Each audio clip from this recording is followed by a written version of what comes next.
Bienvenue. Never mind. Welcome to another episode of the Jinn and Tonic Show. I'm your host, Almighty Atheismo. I'm joined by the Rationalizer and Klingschor, as usual, and we have special guests, Akber, Chaudhry, and Farhan Qureshi. Thank you both for joining us. We also have a whole host of callers already lined up before the show's even started, because our topic today is why I left Islam. Not me personally, but our callers. Okay, so if you've already sent a message to me on Skype, just send me another poke, and that'll put you in the front of the line. We're going to take guests right off the bat before any kind of preamble. All guests, as usual, are advised that this is going to be broadcast live on Block TV, and it will be recorded for upload later on YouTube. So, thank you, everyone, for joining us. Let's start with, just draw the first off the pile, Zaki Hughes.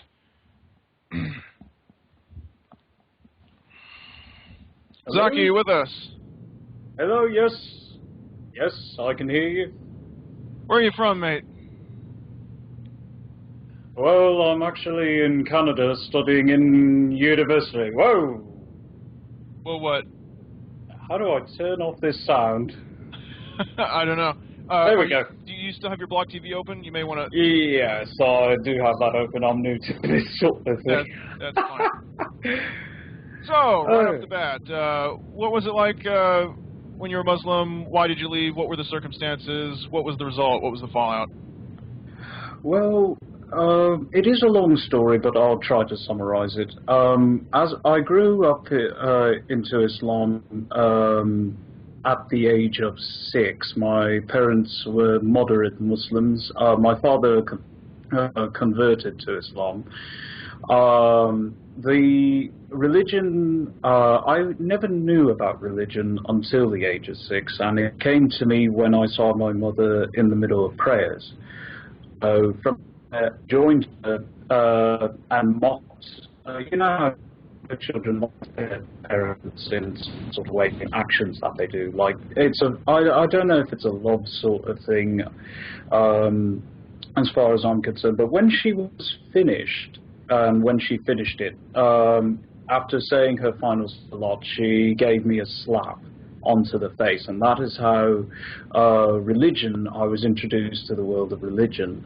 How did you do that? To be honest, I think it's one of those sort of things where I still question it to this day. I think in a sense it was mimicking an action that I was ignorant of. To her, it appeared as though it was an insult to what she held dear, which was, of course, Allah. And, of course, in Islam we're told respectfully to call it Allah subhanahu wa ta'ala. But as far as I know, that's to me so far, I think the only rational conclusion I could have come from it when I'm looking back on it in some sort of reflection.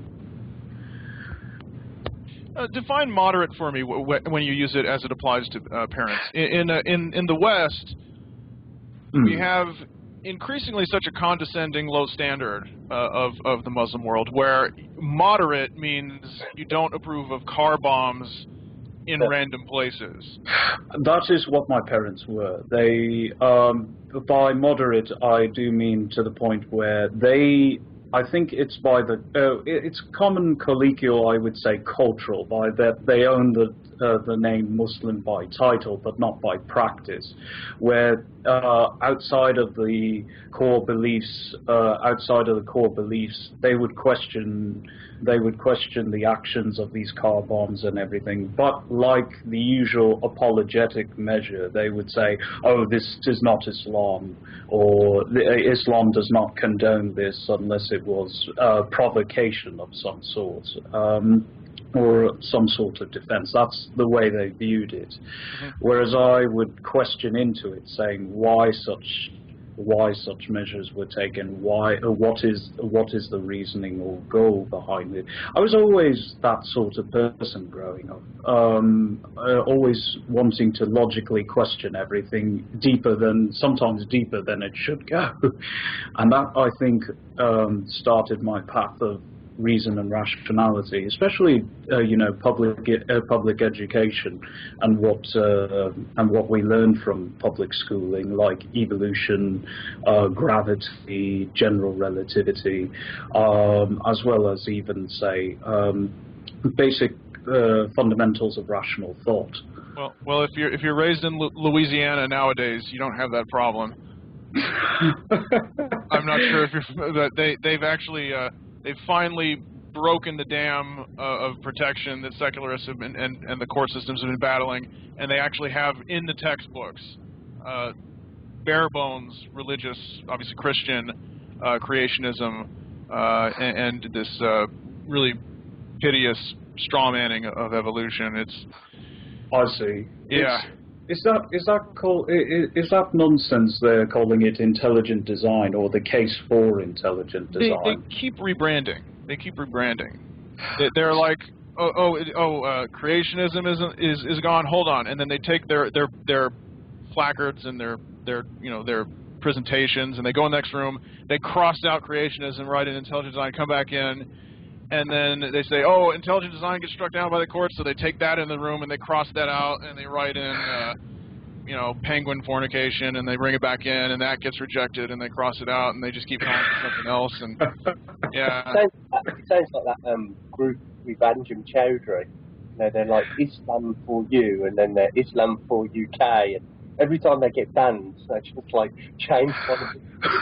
Pretty soon they're going to be like a spam account on the internet. It'll be like Islam 4825689. Yeah. Islam are us. Yeah. just keep rebranding. Is it wrong for me? Is it wrong for me to just come out one day in London Central Market, brandishing a sign going, "Resist the Templars, join the atheist assassins"? Yeah. From Assassin's Creed. But no, it's just a parody sort of thing in my mind. But from my path from say Islam to atheism, I must say I loved the works of Greek philosophers and scholars. I was always an imaginative person. I always liked the creativity and things that go into, say, writings. Like, for example, if no one's ever read it, I would recommend Homer's Iliad. And the Odyssey. Those are very great works, and how they do emphasis of the sublime. And yet, as I was growing up, I was told, or I was said, that this is a work of fiction. It is not to be treated as fact, compared to, say, the Quran, which is supposed to be considered fact, because it was written, allegedly, by Allah subhanahu wa ta'ala, the Almighty God, delivered via Jibreel to Muhammad sallallahu alayhi wa sallam. That was how I was taught. Yet, as I came to the Jumat sermons, that's held every Friday, every time I would sit into the masjid or mosque, they would preach on and on about things Muhammad said, and yet when they said it, it seemed to contradict the notion that Islam meant anything about peace, because I would always hear about crimes, be it either finitely committed or unintentionally committed, get punished in regards to hellfire, for example, or something of or the caliber thereof. For example, in Adam and Eve, the story that is common in Christianity, one Muslim apologist, a preacher in our sermon, would say, "Oh, but they were forgiven, yet they were still put on earth." Because they were created solely for the purpose of earth. And then I would say, but if we were supposed to be made for earth, mind you, and this action took place, and this is a good example, this action took place in a place outside of Earth and time and space and what have you. What valuable objective method can you use to prove this claim? What can you do to show me? And this started this started a train of more complex thoughts, you know, to even question the existence of or the objective proof for a god. Does anyone on the panel have any further questions before I bring in the next? I'm actually going to leave him in and have the guest callers in 2 at a time.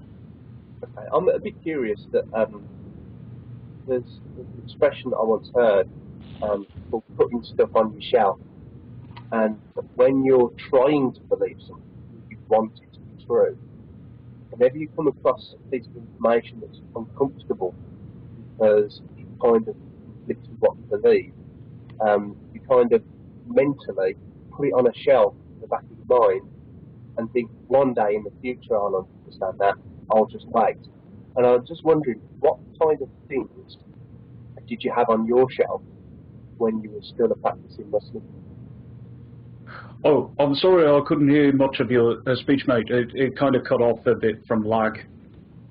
Yeah, I heard your audio was a bit quiet and muddy, Rash, but I thought I heard your last question, if you want to repeat it. Can you hear me okay now? Yes. Yeah. Right. Yes. Basically, when you're trying to believe something because you want it to be true, you often come across items of information that contradict and threaten your belief. And people tend to have this mental strategy for coping with that. They kind of put the information on a shelf in the back of their mind and hope that one day in the future it will make sense to them according to their worldview. I was just wondering, while you were a practicing Muslim, what kind of things did you have on your shelf? The things I really had on my shelf were 3 categories. It was the concept of science, like, for example, evolution, gravity, quantum mechanics, stuff like that, as well as even my favorite, dinosaurs, which the Quran has no mention of. And it would be like, if there was an all-knowing being, why didn't it mention dinosaurs? You know, that predated humanity or something like that. Those were such thoughts like that. And at the time when I was I could say I was believing it out of loyalty to my mum, my father. Okay, well, we can carry on without Atheismo because it's not very interesting. Right. Akber, if you can remember the question you asked an hour ago, please, please do actually ask word for word. Okay, I'll try my best. Here it goes. So, the question was, as you exactly said, that it was either stories that he'd heard, religious stories or myths or things like that that turned out not to be that rational, or it was a general philosophical bent of Islam that turned him off, or whether it was just a more general, even more general exasperation with religion as a whole. And that was my question to him. And that's a very understandable and reasonable question to ask. My answer to that was it was a combination of a lot of factors. If it was just by the stories that someone misinterpreted the story, the first thing I did when I was in the religion was try to, go to the imams, the scholars, the people that they said, oh, actually don't listen to it from us, we might have got it wrong, talk to the people that say the source. When I tried to confirm it with the source, they then redirected me to the Quran. Now, my reading of Arabic over time has gotten weaker, so I started to actually read it in my native tongue, in English. And then from a good example was, and that's when it comes to the ideology in itself. the view, the actual examining of the ideology itself, which is where that's what led me to a skeptical, lack of belief view. One of the Quranic verses, I forget its exact verse and chapter, but it said, "Had I not created all that you see, the universe, etc., etc., so that it is not worthy of worship." That sort of verse, it's saying, if an all-powerful being that somebody alleged was self-sufficient, was able to, be without dependence on something, yet it created everything just to worship it, that contradicts the label, the attribute, if you will, towards this all-powerful deity. From reading, and this I just got just by reading the Quran, the logical contradictions that even started plaguing me as a child as I kept learning more and more stuff through public education. Yeah, so the verse that you're referring to is, I have not created men or jinn except that they worship me. So that's the verse that it applies to ins and jinn, which is one of the names of this show. Yeah. I have not created them save that they worship me. It gives a purpose of life. So the way I understand religion is that it has to cater for different levels of understanding and different levels of involvement with religion. For example, philosophy or psychology is a very academic pursuit, and the vast majority of people will never grasp those concepts, or will never engage, or never have the time to engage with philosophical debates. Religion works at multiple levels, and in Arabic it's called butun, or inner sanctums of religion. So when you see people like Imam Ghazali, or you hear other people, they are talking at a very different plane on the philosophical issues. But when you hear these common stories being told, this is to cater for people for whom religion is probably 1% or 2% of engagement of their lives. Okay, do you think I can jump in there really quick? Just a comment in terms of kind of why I feel as if I left Islam, and then also dealing with the spirituality versus philosophy, which is a very important topic to me as well. I do think that religion offers people 5 different components. It offers them spirituality, it offers them philosophy, it offers them a methodology, it offers them a mythology or a mythological framework, and sometimes a social. It offers them a social construct as well. So we're looking at 5 different components when we're looking at religion.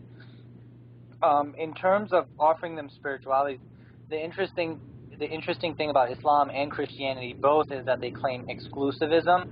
So with their exclusivity claims, they believe that unless the population believes what they believe, that we deserve it, go to hell. And that was, I guess, my main reason for leaving Islam, was the existential reality that unless I conceptualized reality a certain way, that I would deserve to be burned and tortured for eternity. And that was more of an existential issue, not just for myself, as I thought about the implications in terms of my family, in terms of my coworkers, in terms of the friends that I grew up with, and thinking about the diversity and plurality and humanity in general. I think Zaki was talking about that earlier, his love for humanity.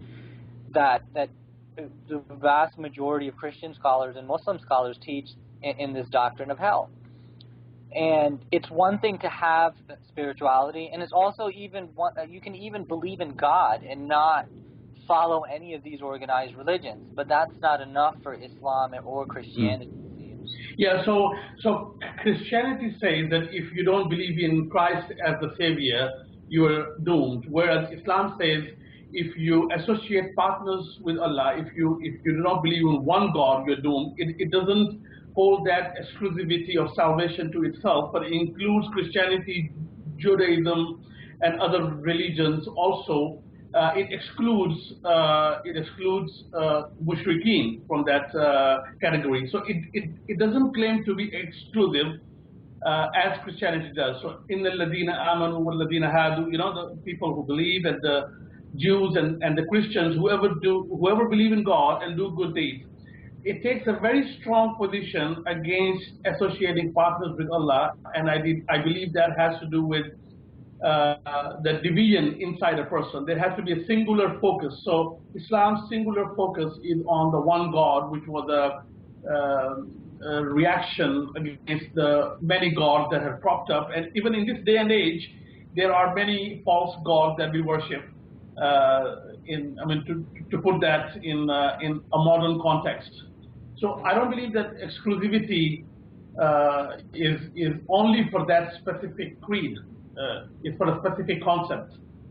Well, I think the Quran in chapter 2, verse 200, I think it's verse 256 says that no other deen will be accepted by Allah except al-Islam. And all of the classical scholars in Ahl Sunnah wal Jama'ah, as well as the followers of Ahl Bayt, the Shia Muslims, they interpret that as meaning the followers in the methodology and the rituals and the dogmas of the Muslim Ummah. That you have to believe in the Quran, you have to perform these specific rituals, you have to believe in these fundamental doctrines. And if you don't believe in these fundamental doctrines, then your destiny will be hell. Now, there's one component of the exclusivity doctrine, and there's the other moral component of torture as a punishment, and not just torture, but I think eternal torture as well. So I think there's two different things that we have to think about. First, do you honestly believe that God would create a system where people who don't conceptualize reality a certain way, don't perform certain rituals, that they deserve to be tortured? And I think Brother Zaki also brought up the point of Allah requiring worship, and there's a certain level of authoritarian, maybe even totalitarian narcissism there, where it's there where I deserve to be worshipped. So to answer your first question, that verse that you're referring to does not mention hell per se. So we cannot combine one theme from one place. Sorry. Can I just append in Surat Al Imran, verse 85, it says, "And whoever desires other than Islam as religion, never will it be accepted from him, and he in the hereafter will be among the losers." Yeah, that's what it definitely says, and that was the sort of thing that these preachers say in Friday mosques in Jamaat, which really scared me as an individual who loves each and every individual human being to strive for what they want in life. Yeah, so as Farhan said, religion does provide a sense of identity and a sense of community and a social structure. So religion will, by definition, never be universalist. I've had many arguments with one of my atheist friends on the global identity, and I said, will there ever be such a thing as a global identity? So, or will we ever be doomed? Is humanity forever doomed to have these sectional identities? So from that point of view, yes, the global identity where it accepts every human being for what they are will not exist. Now, Islam is interpreted in a broader way in the Quran in many areas. If you see the verses about Abraham, it says he was a Hanifa Muslima. He was one of the sincerest Muslims. So Islam is taken in a broader sense in some areas. It is not the religion that was left by Muhammad sallallahu alaihi wasallam after his death. It is a broader connotation in the form of the religion of Abraham. And the Quran does refer to Abraham repeatedly as a Muslim. So yes, if some scholars have said that rituals and stuff are a must, I do not agree with it. But again, I'm not in the majority. There is definitely room in Islam for more pluralistic approach to things. But I doubt whether any religion will ever extend its plurality to the whole of humanity. I mean, the Catholic and Anglican churches don't get along in that exclusivity. So there will be some degree of exclusivity, but I think there is a need in Islam for a bigger tent. Akber, can I ask you a question about hell?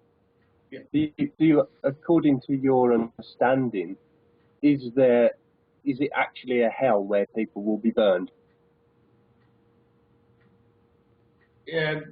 Whatever is going to happen in the hereafter cannot be described in our. It can only be referred to.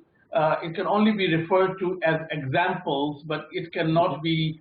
It cannot be quantified in our terms. So the Quran says. Yeah, the Quran talks about burning and skin being stripped off and then being replaced to feel the pain again. It's not a metaphor for, you won't be able to eat jelly or you're not allowed to have orange pop. It's obviously a metaphor for something that's extremely torturous that lasts for an eternity. Do you like that? Okay, now wait. Before you come back, this is an important topic, but I do think we're getting a bit sidetracked from the primary topic. Let's not go into it in depth. Yeah, exactly. So after Akber comes back on, I'm going to keep Zaki on, and I'm going to bring in Ahmad in next. Okay, but this isn't the focus is going to be. No, that's fair enough. I just want you like. A brief answer. It is meant to be scary. Let's put it this way. So you don't like it. That's good. You don't like it. That's all I just wanted you to admit that you don't like it. No, it is meant to be scary. It is definitely intended to be extremely scary. And just as any state government wants people to think that prison is very, very scary, and they like to keep it that way. Yeah, hell will be scary, and we would like to keep it that way. Yeah, if you do practice the wrong deed and you find yourself in hell, don't drop the soap. If I may interject, actually, the rationality of prison, it's not the idea of prison itself, it is the actions that either A, lead you to prison, or what happens within the prison itself that scares you. So, for example, as Rationalizer put it, the verse of how your skin will be torn over and over and over again, just because it irked the ire of a god. For a finite crime you did, that means it leads a scared mind to question. Even a child at best, they would be like, what have I done wrong? It's like, what if anything I do by those who follow the religion is perceived as wrong or haram, as we know it, then basically, even for that finite crime, it would be technically a means to throw it in a position where you get infinitely tortured. Yeah, but see, you have to keep things in balance. The law is always meant to be a deterrent. The threat of punishment is always meant to be a deterrent. And then in the same Quran, Allah says that His mercy encompasses everything. And that even if you were to repent at not on your deathbed, but just before your deathbed, it is up to Allah again to forgive you everything. So you have to balance the very extreme deterrent effect of hell with always the hope for mercy. Because if you don't have hope, then people will say, well, I'm doomed to hell anyways. So why not do some, a few more murders or a few more things, Well, that's called slippery slope fallacy. Let me lay my cards on the table. This is an iPhone, right? Not only do I claim that it is the equal of Allah, I believe that this is superior to Allah because, one, it actually exists, and two, if I talk on it, someone answers back, and other people can empirically test that actually happens. Now, what I've just done is committed shirk. I've committed the unforgivable sin. But in my mind, I've done nothing wrong because I've just basically said teapots can't talk in my mind. So now I cannot be forgiven. I will be metaphorically burnt to death forever and ever, and then to death again forever and ever, and so on. Rash, I'm not the biggest fan of Allah, but He's still better than any Apple product. Ahmad, welcome to the show. That's Samsung Galaxy then. Hello. So, thank you for coming, and tell us a little bit about yourself, and what was your experience like growing up as a Muslim, assuming you grew up as a Muslim, and then why did you leave? Hi, yes, thank you for having me. Well, actually, I was born and grew up, I grew up in Iran, which is an Islamic country, and my parents were moderate Muslims. So was I until the age of 17, that I first left Iran, although my travel was to another Muslim country, to Turkey, but it was something that just burst the bubble in my mind. I was a Shia Muslim, which is the majority branch of Islam in Iran, and I always thought that everything which is told to us about Shia Islam is the absolute truth, and there is no way to just criticize them. But when I went to Turkey, there was a very, very simple question in my mind, and it was that if there is only one God, and He has ordered us to do some things in some certain ways, why do people, Sunnis and Shias, say the prayer in different shape? And the Shia clergies claim that if you say prayer like like a Sunni, which hold their hands in front of everybody, your prayer is not going to be accepted by God. And this is a small question. I knew the difference, but when I felt it, I really felt, okay, what is there that makes me think that I am right and the other person which says the prayer in a different shape is not? And this was the start and at the beginning of the questions which brought me to the conclusion that maybe everything that is said in the society is not the absolute truth, and maybe I can question more things than just the style of saying the prayer. And by the end, I just I dared actually to question the existence of God, which than the existence of Apple iPhone. Okay, well, let me ask you real quick. Tell us a little bit about Iran, because it's not every day we meet someone from there. Okay, absolutely. It's like a year that I'm living in Germany. That's why I dare to, be on video. Well, Iran is an Islamic country, which is not maybe like what you see from outside, because the government is Islamic. It's some kind of radical Islamic country, a government, sorry. And in Iran, I guess, there are more secular people in Iran than any other Islamic country in the world. This is how I feel. And, well, in large cities, in big cities, educated people are more criticizable, their religion, the beliefs, than people who are more traditional and live in small towns. The government is not going to tolerate any criticize unless you accept what they say at the end. Mm-hmm. Yeah, the overall dickishness of the Iranian government is the stuff of legends. But really, in society at large, is there any open irreligiosity there? Do people dare, or do people feel that way? Yes, I guess that the society is much freer than other Islamic countries. I was in Turkey, which government has no problem with you if you dare to criticize something or you claim that you are not a Muslim. Because, in Islam, you're supposed to be a Muslim if you're born to Muslim parents. And the penalty is death if you just claim that you're not a Muslim anymore. It's just like me. The penalty for me is death. It's supposed to be death in Islam and, of course, in Iran. But I guess that Iran has a much more tolerant society in this respect than even countries like Turkey, which have free governments or relatively free governments. Ahmed, would you say that the youth are generally moving towards leaving Islam? I found that Persian or Iranian youth that I've met, in matter of fact, most of the apostasy that's happening is from Iran. You don't find as many apostates from Pakistan or the Middle East or the Arab civilizations as you do from Iran, and I found that most of the Persian youth that I've met and I've come across is no longer Muslim.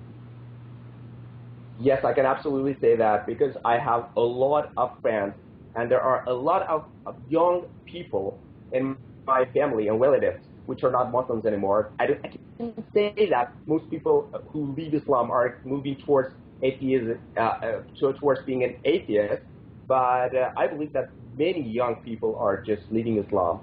And I guess I can say that the main reason is the knowledge that they get. I guess maybe that's because of that is the result which comes from the behavior of the government, which claims, which is the Islamic government.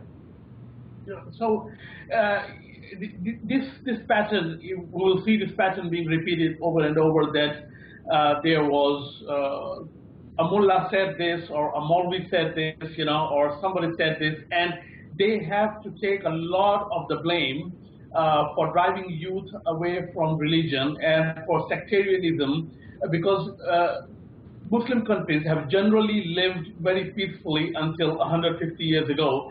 They lived in very isolated communities. They didn't have to live and work with other religions or other people. So they said there's only one straight and narrow path, instead of saying here is a path and anywhere in here is okay for you to be. So this is a message that is coming back to haunt them, and I do take exception to the mainstream mullahs whose job is to who usually tell people that there is only the straight and narrow.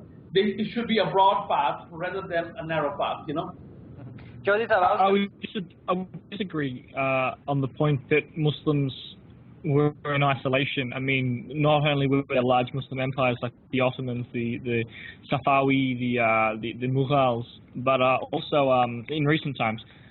But I mean, there have always been massive. I mean, in Jordan, there's a huge Christian minority. Say in Egypt, in Iran, large Jewish and Christian minorities, Zoroastrian minority. Even in Afghanistan, there is still. It's quite small now, but even in the last few hundred years, there was a very large pagan minority living in Afghanistan. Yeah, so yeah. I wouldn't say that Muslims have been in isolation. So what you're saying is exactly proves the point. If you look at the Levant, if you look at Palestine, Syria, and Jordan, where there's always been Christianity, you see them a very liberal society, and you don't see that kind of hard line that you see in Iran, or you see in Saudi Arabia, or you see in Pakistan, or you see in other such countries.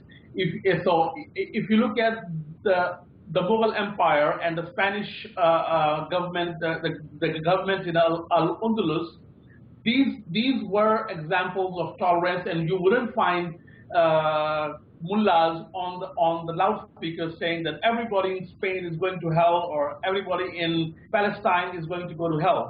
You will not find that, but you will find that in Saudi Arabia, you will find that in Iran, you will find that in Pakistan. So where Muslims are a very high percentage of the population, they've forgotten how to live with other religions and other strains of thought. So I would definitely blame those so-called scholars who will say that if you fold your hands or if you throw your hands by your side, your prayer will not be accepted. That is absolute rubbish, and the Quran doesn't say anything about how you do your prayer. It's all but through tradition, through sunnah. I was in Oman for 2 years, and the Ibadi people there, they have their hands by their sides when they pray. And I sometimes used to fold, and I sometimes used to fold my hands. Nobody ever said to me that your prayer would not be accepted. So when we see this intolerance from the clergy, this is what leads our young people to leave the faith, Well, you said that you actually mentioned something like this last time you were on the show, that there were some places in the Arab world where you wouldn't be afraid to assume a slightly different prayer posture, but that you thought that some places in Pakistan you might get thrown out or be in physical danger. Were you being completely serious and sober about that? Would you actually be assaulted? Yes.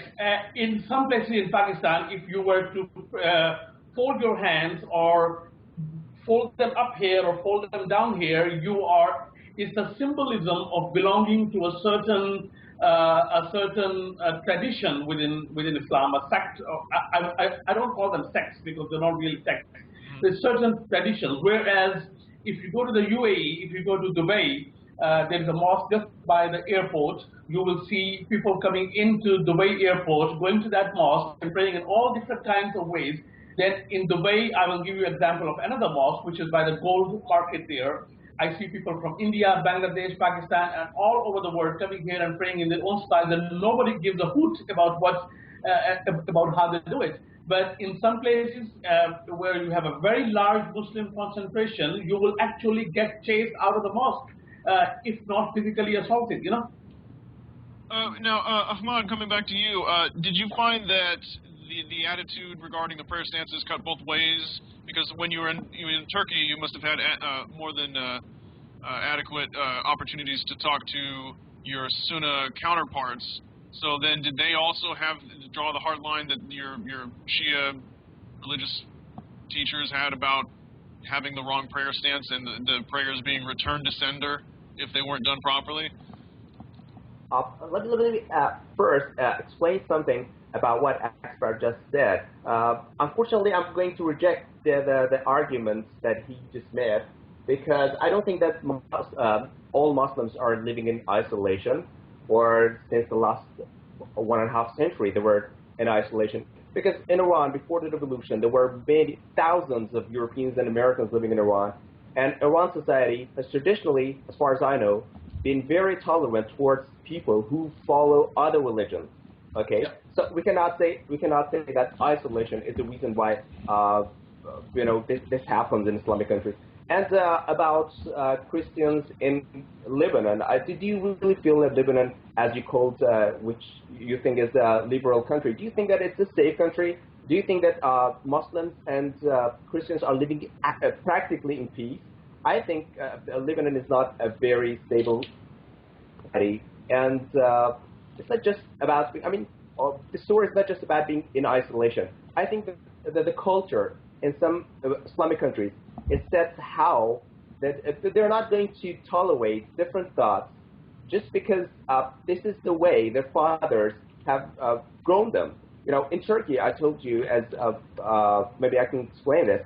In Turkey, you're going to be asked, definitely, as a foreigner, you're going to be asked, what is your religion? Even here in Germany, I have a housemate. He's from Iraq, Kurdistan. He's a Muslim, definitely. The first question was, what's your religion? But you're not going to ask that in Iran. I have an Iranian housemate, which is a Christian. His parents are Muslims. He just is a Christian. And I never asked. I just found that he is a Christian when my other housemate, which is from Iraq, asked him.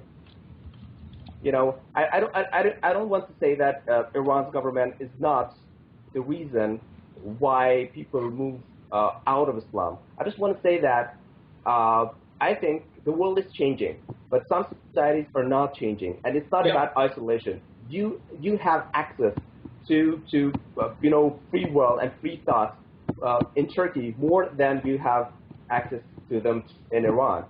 But I think that Iranians are more liberal than Turkish people. Yeah, agreed. So the question that Atheismo said is, have you, after you've left Iran, have you seen examples of a much more tolerant attitude towards a prayer stance, for example? Not really. So if you go to a mainstream Sunni mosque in London or in Frankfurt, would you see that kind of an approach? Well, I've never tried it, so I can't talk about it. But I know that people, I have felt that Turkish people, because I have met many Turkish people, I feel that their attitude towards a Muslim and a non-Muslim is different. But I can't feel that much in Iran. Okay. And Farhan, have you seen that attitude towards a prayer stance in Sunni mosques, that they're very particular, or are they more tolerant? No, I'm going to agree with you, Chaudhry Saab.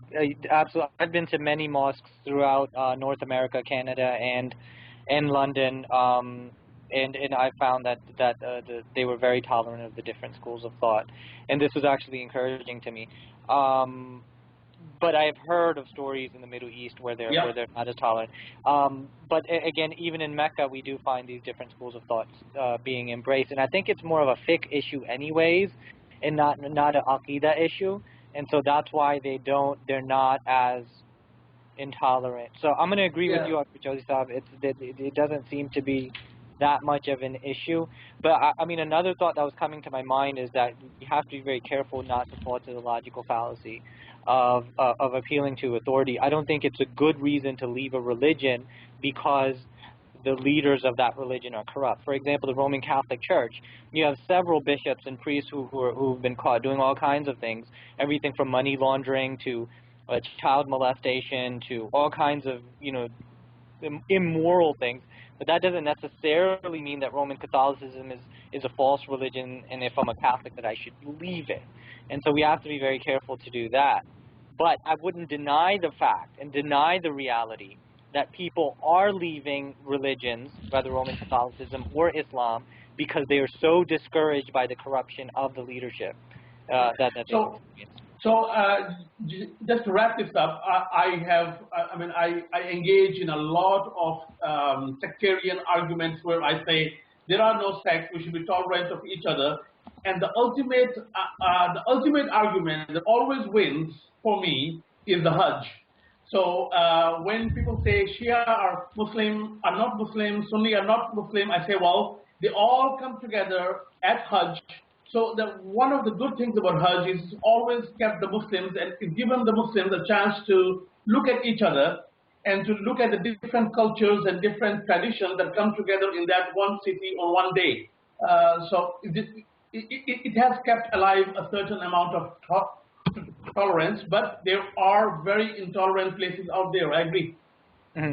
Well, can I just make one more comment to Akber Chaudhry Sahib, because I was in the same line of work that Chaudhry Sahib is in now, which was to bring about a reconciliation between the sects, denominations, and schools of thought within Islam, and I wanted there to be more of an inclusivity there within the Muslim Ummah.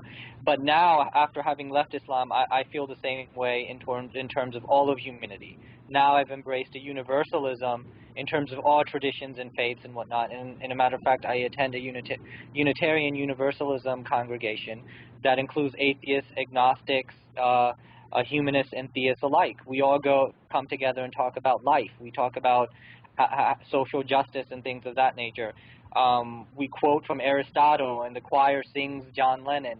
And do you think, Akber Chaudhry Sahib, when you're looking for that inclusivity within the Muslim community or within the Muslim Ummah, do you think that it's possible that you can embrace all of humanity and look for a higher cause in that way? So very good question. It took me a very, very long time and many arguments with one of my best friends.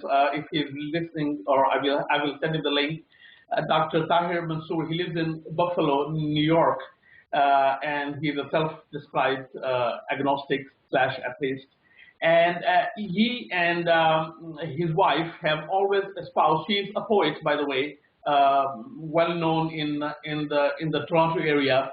Have always criticized me on not having a universal identity. So here I apologize that I have deliberately chosen or deliberately ascribed to the fact that we will not have a global identity. So call me pessimistic in this regard, but whenever we move towards a global identity, if you look at the Islamophobia going on right now and how people push against each other, I am very pessimistic about having a global identity where all of humanity is eventually going to come together. I believe there will be 2 or 3 or 4 or 5 main blocks, whether you want to call them religions or whether you want to call them race-based, but something like Eurasia and Oceania. I don't think there will ever be a global identity, because the moment you move towards a global identity like we did in the 1960s and 70s and 80s, something like the fall of the Russian Empire will again bring those people, those haters, you can call them, who will. If you look at the Islamophobic propaganda being spewed by Pamela Geller and all these people, it's so vile that I don't believe there is ever going to be a common identity. So I'm sorry about that. If I may, I'd like to put in my 2 cents really quick. A couple of things that Farhan said. One of which I agree with, one that I disagree with about Catholicism as a counterexample. He was saying that, just because, people, other people in the religion misbehave, that doesn't mean that it's false. And strictly speaking, from an epistemological standpoint, that's absolutely correct.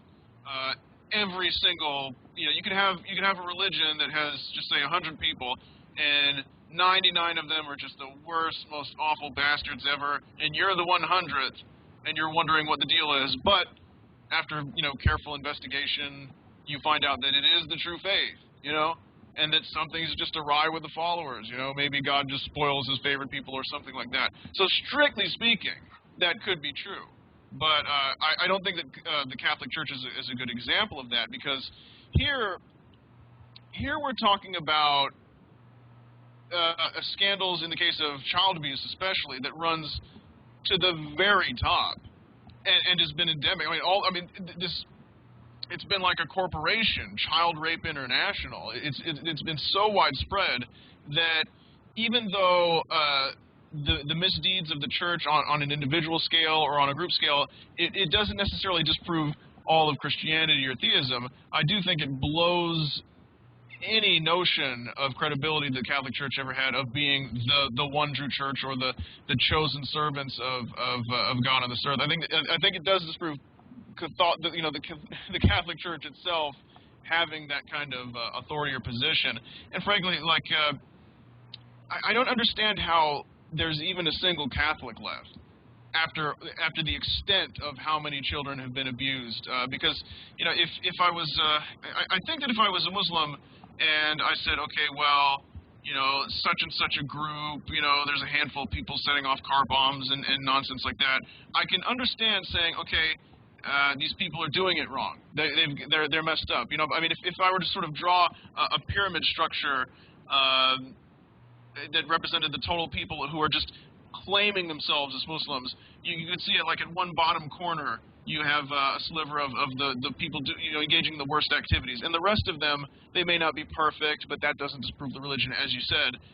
But it would certainly cause me to question it. But in the case of Catholicism, it's the top of the pyramid that is doing the misdeeds. It's the people that are the authority. I know Catholics, and I don't understand how anybody can stay in that institution. I really don't. And they say, well, we also have soup kitchens. And I'm like, well, can you leave? Can you walk out and start another parallel church that feeds the homeless and doesn't rape children? Just a thought, I don't understand how anybody could remain. Let Farhan come back, because that was a critique of what. Yeah, I just wanted to make one point. First of all, child molestation exists not just within the Roman Catholic Church. I think there's a higher percentage amongst Protestant pastors. Yeah. Statistic that I read, and in the Muslim countries, there have been many madrasas who are guilty of child molestation as well. So child molestation is a human behavior. We can look at it psychologically. In terms of the Roman Catholic priests themselves, that they are told that they are to remain celibate. So what they do is psychologically attempt to suppress their sexuality, and unfortunately it comes out in other ways. So it's a human behavior that I don't think has anything to do with Roman Catholicism or religion at all. It's a psychological issue. So on the success of Catholicism, let me let you into a secret of organized religion. Catholicism is popular and is going to continue to be popular regardless of the press it gets, because it is considered by the average human being to be stable and rock solid. Catholicism takes a view on certain things, and they don't change that view for centuries.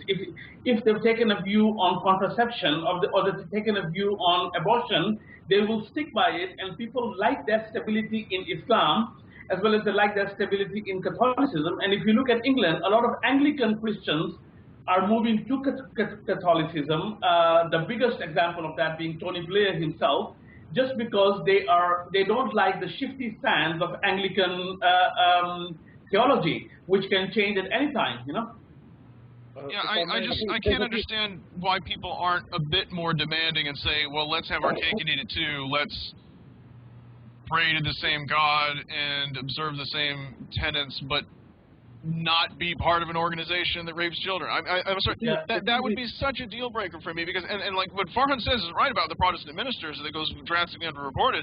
But like I said, this was organized. The current Pope was the go-to guy for the previous pope, who gets so much adulation, even though this was going on and he must have known about it. He was the go-to guy to sweep it all under the rug and help people avoid prosecution. So the fact that it was centralized and that you had known pedophiles, I mean, it's one thing, if I run an institution, if I run a company, or if I'm a little, the king of a city-state, and then there's a scandal, and I just, okay, well, off with his head, or he's thrown out, or something.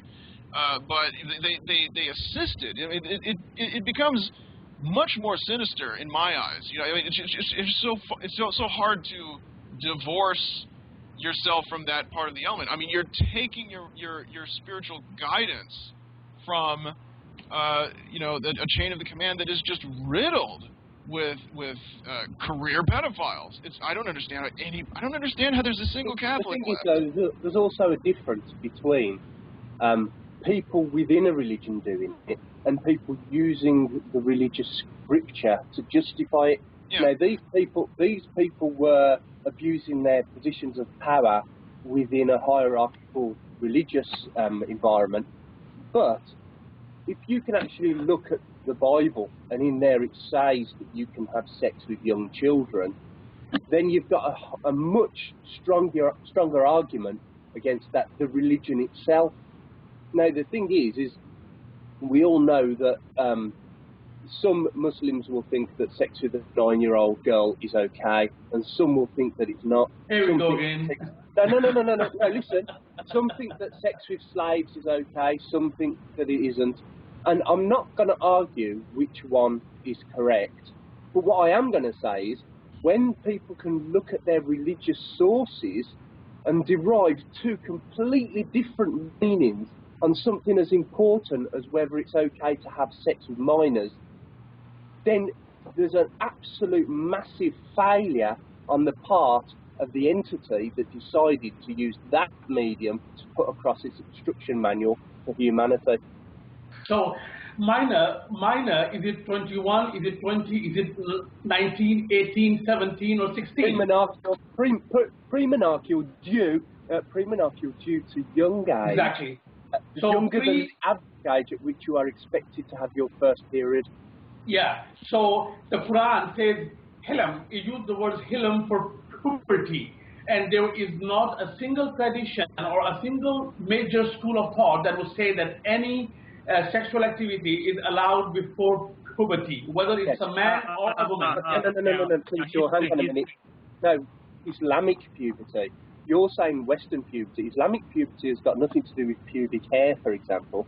If you go to islamqa.com, Islamic puberty could be when they first have a period. It could be the arrival of puberty. I don't think they even mentioned pubic hair. It is the case. Yes. Or if the girl has a dream of a sexual nature and discharges a lubricating vaginal fluid. So if she has a sexual dream where she excretes a vaginal lubricant... No. Okay, sorry. Puberty is a concept on which I believe all of humanity is agreed. Puberty is a mistranslation. It's not puberty. It's majority, right? It's bulugh, right? It's not actually puberty as we understand it. Yablughul huluma is the exact word. People who reach a certain age of puberty. So whether it's 18 or 17 or 16 or 21 or 19, that is the law of the country to decide. And what I would say here is that those Islamic scholars who do not obey the law of the land in the country they live are actually fasad fil ard. It is fasad fil ard. They are going against the law of the country. So if a Muslim says that the legal age of consent in the United Kingdom is 16, but Islam says 14, that is wrong. You have to live by the law of the land. That's completely irrelevant, because we're not talking about should Muslims be able to have sex in country with a 14-year-old in a country where that's illegal. What we're saying is if God has given this law to all mankind and then all mankind followed it, Why is it that some people can look at it and say, no, you can't have sex with them until they're at least 14, and then some people can look at it and say, no, here's the evidence that says you can have sex with her as young as 9.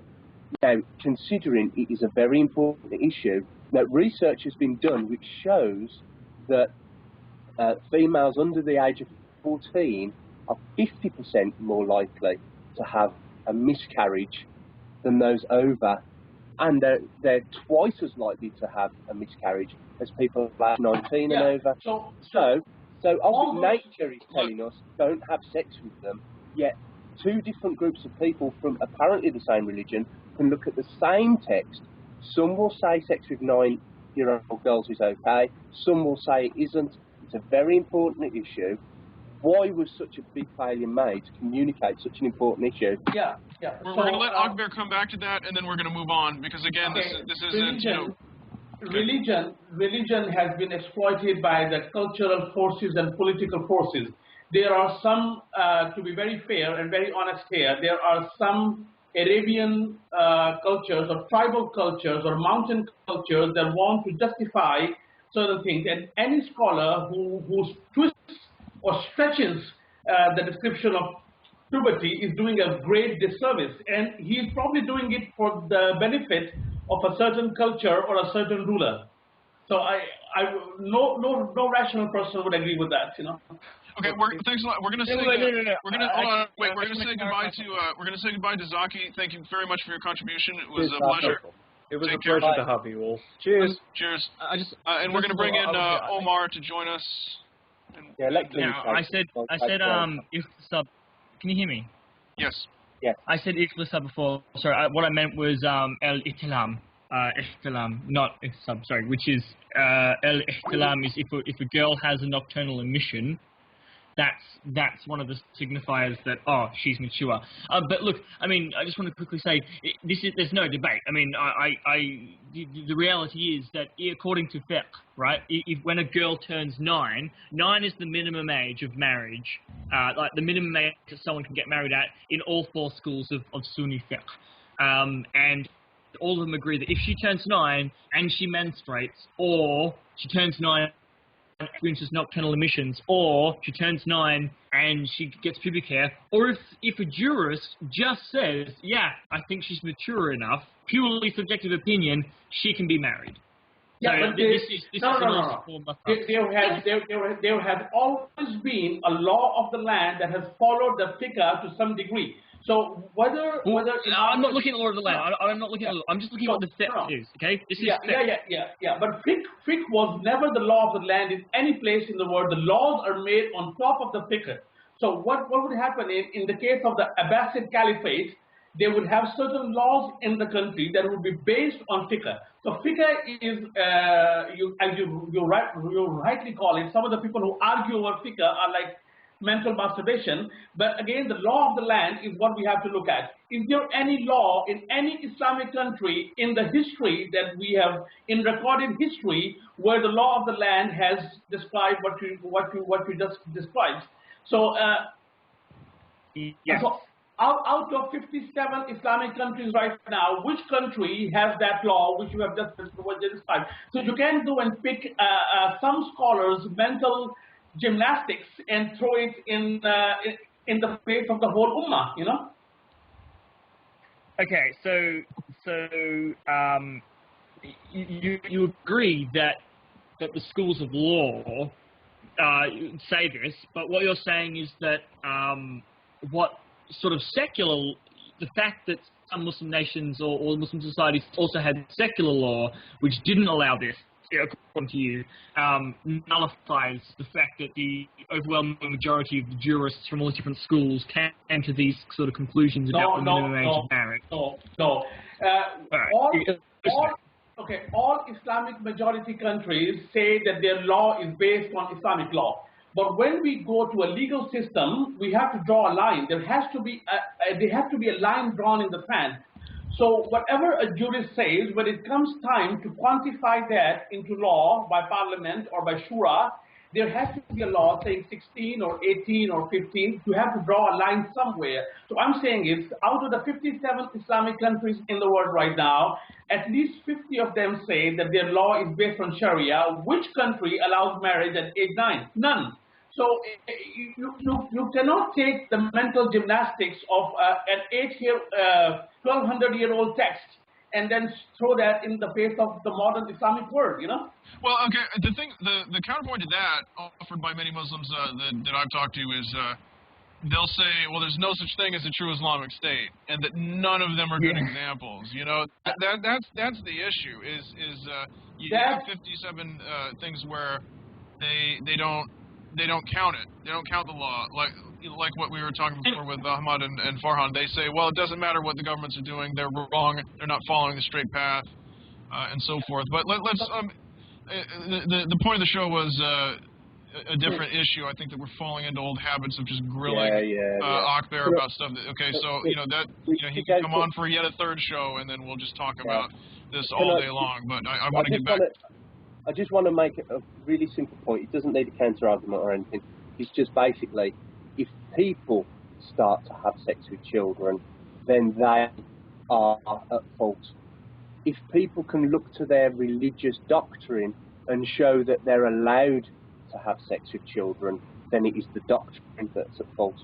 No, it's the people who interpret their doctrine who are at fault. It should be impossible like that. Should be impossible. No. Yeah, it's not impossible. Ready? Do not have sex with anyone under the age of 18. If I with a 9-year-old.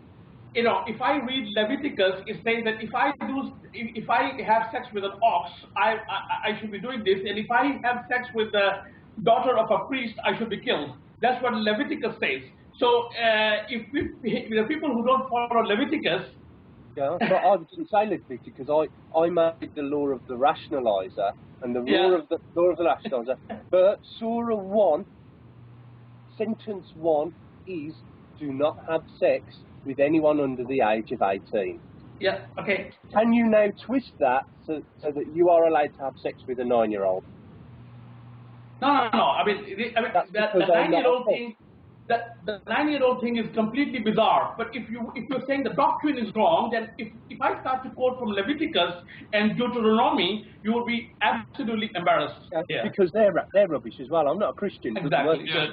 I think they're rubbish as well. But the book of rationalization says no sex with anyone under 18. It cannot unless two people under the age of 18 have sex. That's okay with you. No, I just said no. I just gave you a clear statement. I didn't say that what sex before 18 is wrong. I gave you a statement that was sex under 18 is not permissible. That statement cannot be twisted to say, but if it's Sunday and she's got a pube, then it can be 9. But are you aware that many Western states, including many states in the United States, have a law where there's a 2-year margin. So if you are 18 years and 6 months old, you can have sex with somebody who is 6 months under 18. Okay? Yeah, but so that's all just these details. laws. That's the details of the law. Exactly. What I'm saying is a clear statement that clearly says you can't be under 18 and have sex. Right? No, the Quran does not do this. The Quran does not do this. Right? The Hadiths and different people get different ages from the same material, and the issue is so important that it affects the rate of miscarriage in people all over the world. It's a very, very important subject, and God was really, really ambiguous. He completely failed to be clear on what age. Not, because hilum is the word puberty, which is the root of ihtilam as well. It is puberty, and if you go look up Wikipedia on age of consent, you will find a list of age of consent across all the countries in the world. You know. So the age of consent is what we're talking about here, and if some scholar has said something, that scholar is to be blamed, you know. Well, I don't see how the law of that can override the law of God. Let's go back. There are hadiths. Okay. Now, guys, hold on. Well, I think this brings up a third axis to what I was talking before. I was saying that it's one thing to distance yourself from a lateral misbehavior. You know, in other words, you know, like every religion has this problem. Obviously, Islam is plagued by you know, the stereotype of the extremists. You know, the people beheading and doing things like that have sort of grabbed the microphone and claim to speak for the whole. You know, you can sympathize to a degree because nobody can stop someone from using the label. You know, it's a lateral misbehavior. You know, they're not. You know, if I belong to the religion and we worship penguins, I made a silly joke on a previous show how there's no penguin god because nobody had penguins in their culture. Let's say I belong to the penguin cult, and then someone else says, okay, well, I'm also a member of the penguin cult, and I like to just stab people for no reason, and I sell, you know, poison school milk to children and all kinds of silly things. You know, I say, well, hey, you know, stop using that label. But it's a lateral exchange. It doesn't mean that the penguin god is wrong, because there's just nothing I can do to stop that other than to denounce them. But then, like I said, the second, like in the case with the Catholic Church, if I say, well, that guy, the guy who calls himself a member of the penguin cult and goes around, you know, committing rapes and murders and things like this, he doesn't represent me. Oh, but he is the pastor at my penguin church, you know, or he is the bishop of my, you know, of my town, or the, you know, a cardinal of the penguin diocese, whatever. You know what I mean? If I accept him as an authority over me, that makes it, in my view, impossible for me to say with a straight face that he doesn't represent me, because then why don't I vote with my feet and leave? But the third axis of that is sort of diagonal axis to what the scriptures say, if there is a scripture in the religion. You know, if the Penguin Bible has a verse that could be interpreted to those kinds of individuals, and it is a matter of debate, then you have a gray area by far. If it can be interpreted that way, and it's the error of the author.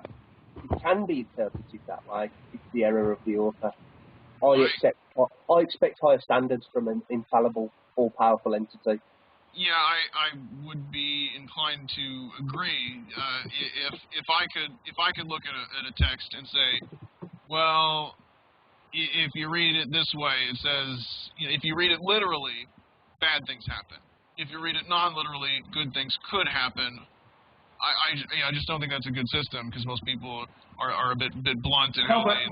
But the Rationalizer has not referred to a certain Quranic verse. So he has implied that it was a Quranic verse that is misinterpreted, but he hasn't referred to a Quranic verse. He may be referring to some Hadiths, but he's not referring to a Quranic verse there. That's fine, but Islam, we're talking about Islam, not Quran.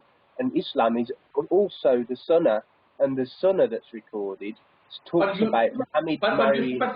You specifically said the all-powerful author of the book would not have written it in a way. Of the doctrine. The all-creator of Islam decided to do it. No. The Quran. Hear my point first.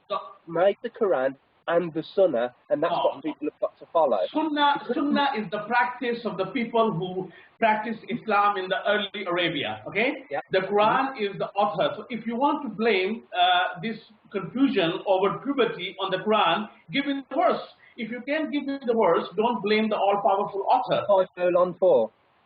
Sorry? 65:4. Okay. Surah At-Talaq, verse 4. Basically, I'll even it's a long. We should do this another time. We should talk about those who have. But come back another time to talk about this. I really want to talk about this stuff, but this is a show about apostasy. Yeah. 65:4 is about menopause, not puberty. No. Those who have given up over menstruation, those who have not menstruated, and those who are pregnant. No. Yeah, menopause is those who have given up menstruation. Yeah. Those who have not menstruated refers to young children. Yeah. So if you want to blame the all-powerful, please come up with a verse before you blame the all-powerful. Allah lam yahidna. This is referring to young people who have not yet menstruated. No. Who no longer expect menstruation. Yeah. No, Akber, it's No, both. that Let is me- Allah is none. Sure, hang on a second. Akber, let me read it to you. It's both. It is people who no longer menstruate, but it says those who no longer expect menstruation, yes, that's menopause, amongst your women, their period of Ida is 3 months, and also for those who have not menstruated. That's two categories. Those who have stopped menstruating and those who have not menstruated. Yeah, which means that the pregnancy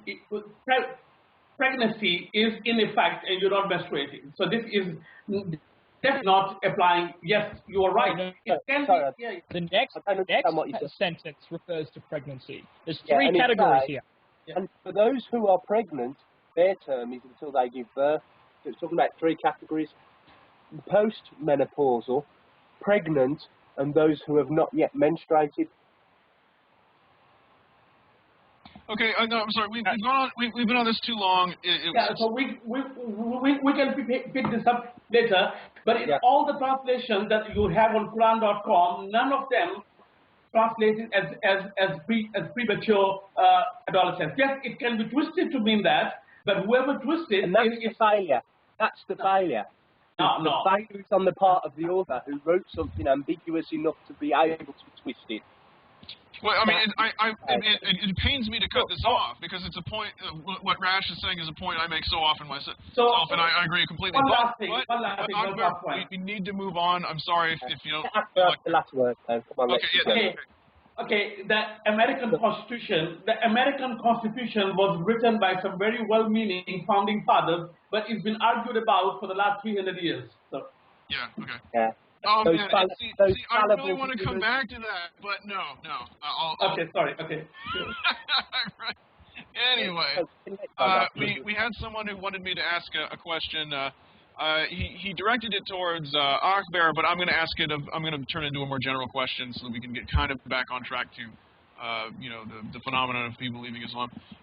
Here's what he said. He said, ask the Muslim fellow if he believes that Allah has predetermined everything from the beginning, which basically would mean that he is punishing people based on actions he set them up to do himself.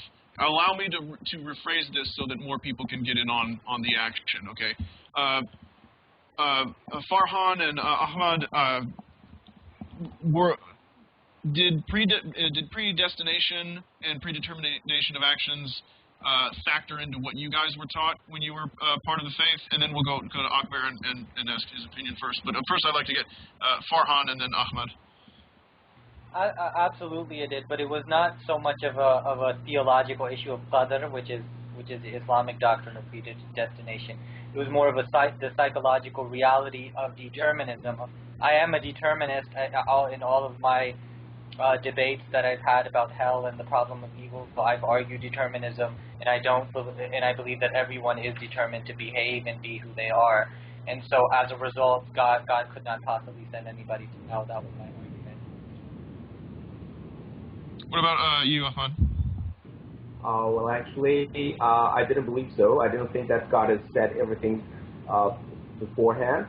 And but there was a very big contradiction in Iranian culture. The first one said that, there were two ideas which were believed in simultaneously by Iranians, as far as I know, and that is God has said everything, not said everything. Everything that happens is compatible with God's order and God's will. But then they said that you are responsible for what you do. This is a contradiction, but it's not as strong as just saying that God has said everything beforehand. Okay. So Akber, what about you? This is one of the deeply philosophical aspects of every religion, and Islam asks us to believe in wal qadri khayrihi wa sharrihi, which means preordained destiny, whether it is good or bad. And Farhan hit the nail on the head when he says that it is one of the biggest psychological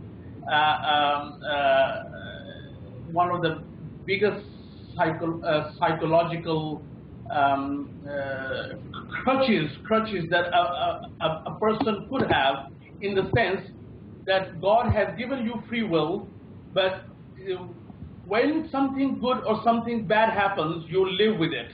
So if you see the psychological ills and social ills, human being absolutely has a free will, and if we were to determine, if we were to interpret qadr as preordained, then we would not be responsible for our actions. It's a logical contradiction. So we have our free will, but whenever something is going to happen in the future, we say inshallah, and whenever something happens in the past that was wrong, we say God must have. It is a very, very strong. It keeps a person sane, to put it in. And you being a psychologist, Farhan, you can dwell on this a bit more, you know. Yeah, sure. I definitely want to get into it. There's a big question in psychology and neuroscience about the question is, what is free will?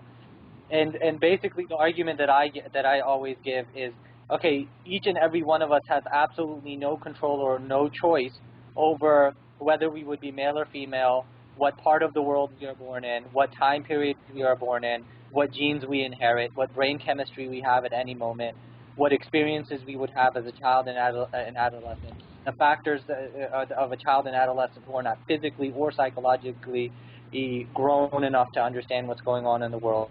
And during that period, we're having numerous experiences that are being absorbed into the unconscious mind that impact the conscious mind of the adult in the future.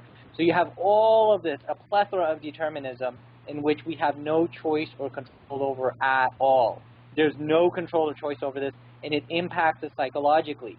So hypothetically, if you were born as Adolf Hitler, or if you were born as Abu Jahl, with his brain chemistry, his genetics, his upbringing, and his environment, and his time period, you would have done everything that he did. So this is determinism, and this is what neuroscience can further prove. This is what psychology, nature versus nurture, proves, that you're heavily influenced by a lot of different factors. So I would definitely argue determinism in that sense. So the question is, what is free will? Philosophers define it in a lot of different ways. Daniel Dennett is one of the more popular skeptics who says that it's our ability to avoid certain circumstances when we're presented with them. I'd like to think of free will as that there's no such thing as free will, but rather the amount of determined limitations that we have are expanding. So, for example, 100 years ago, there was no such thing as, I don't know, Coca-Cola or Pepsi. And now those are options available in the deterministic realm of things.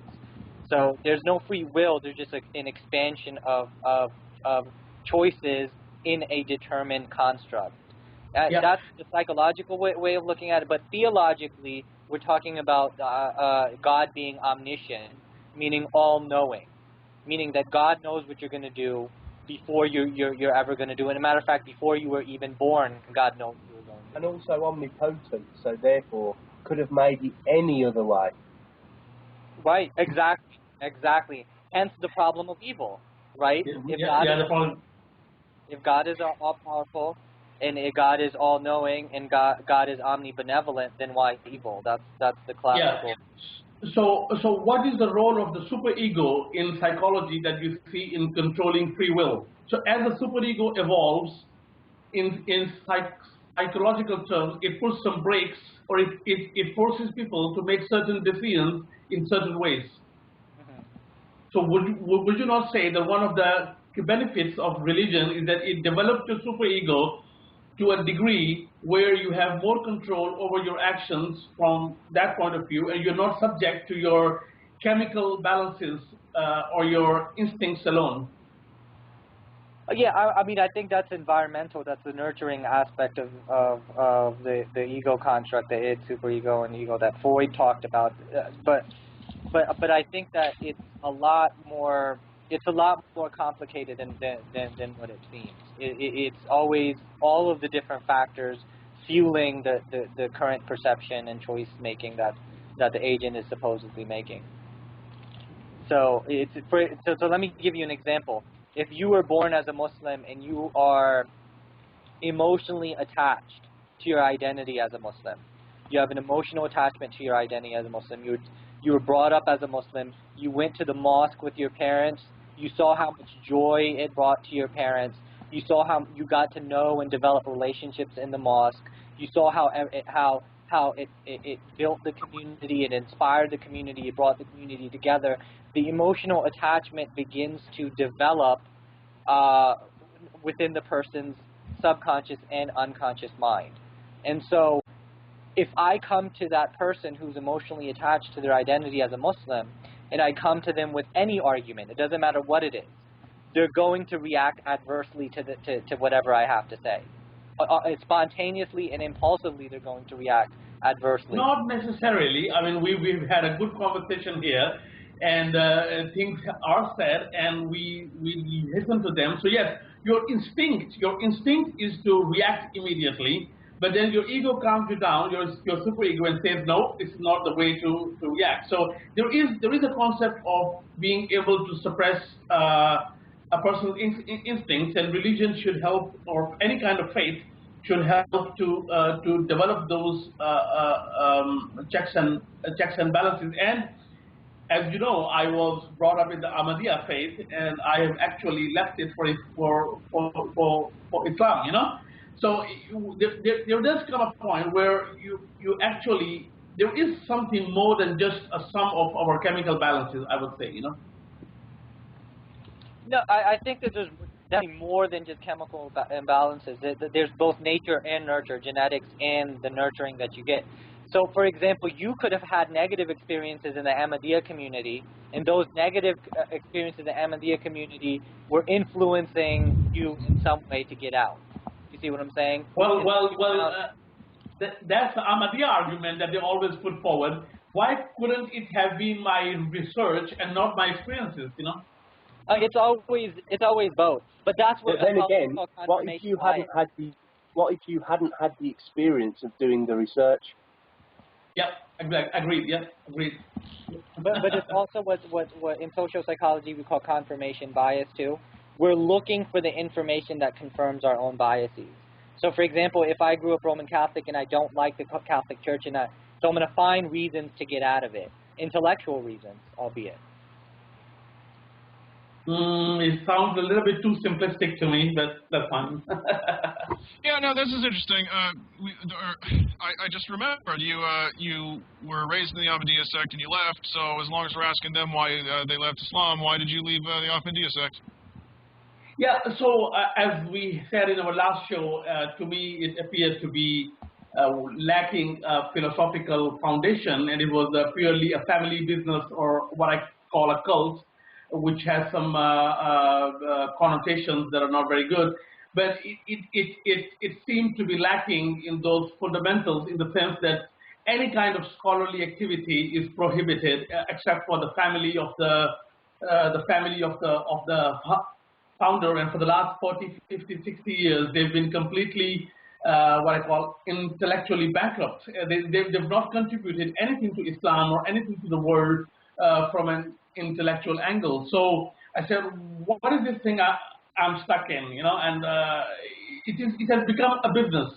It might have started as a good intention by the founder, but it degenerated into a cult-like business. Farhan can add more. You know what's interesting is, I don't know if you guys know this, Akber, Chaudhry, and myself, we were both brought up as Ahmadis. We were both born and raised in families that followed the Ahmadiyya movement, or Ahmadiyya Muslim community as they refer to themselves. Both of us decided to leave it.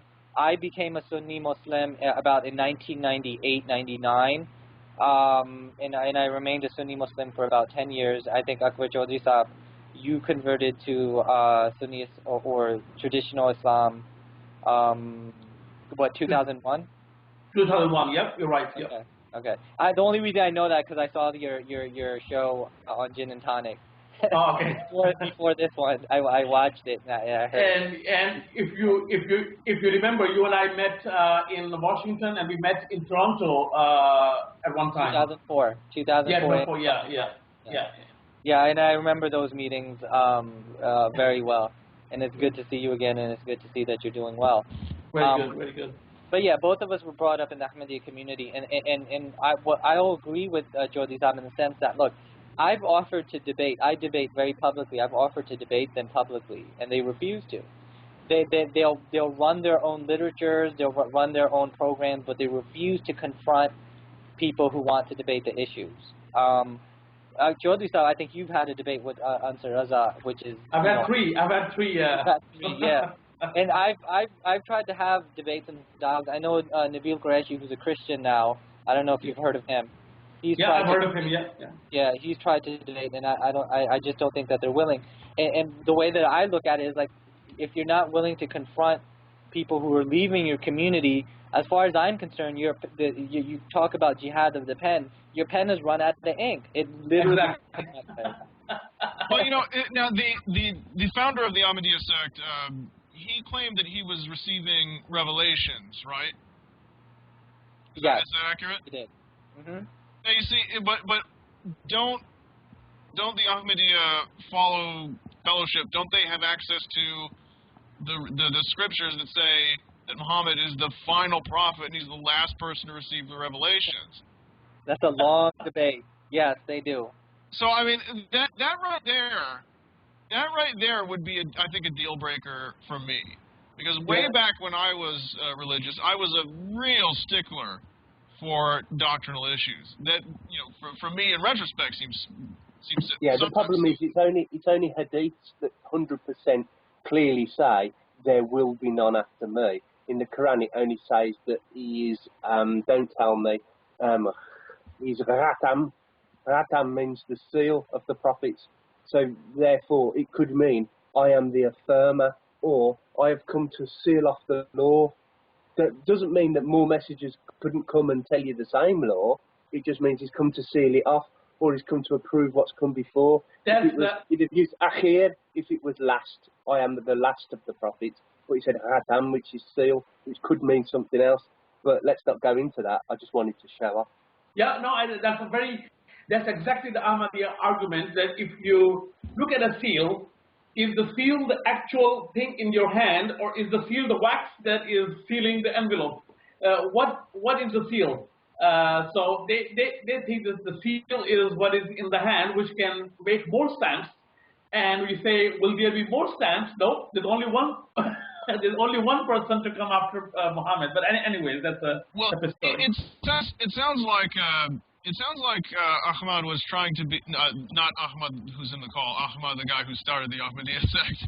Yeah. It sounds like the guy who started the Ahmadiyya sect. He was trying to become the Paul of Islam.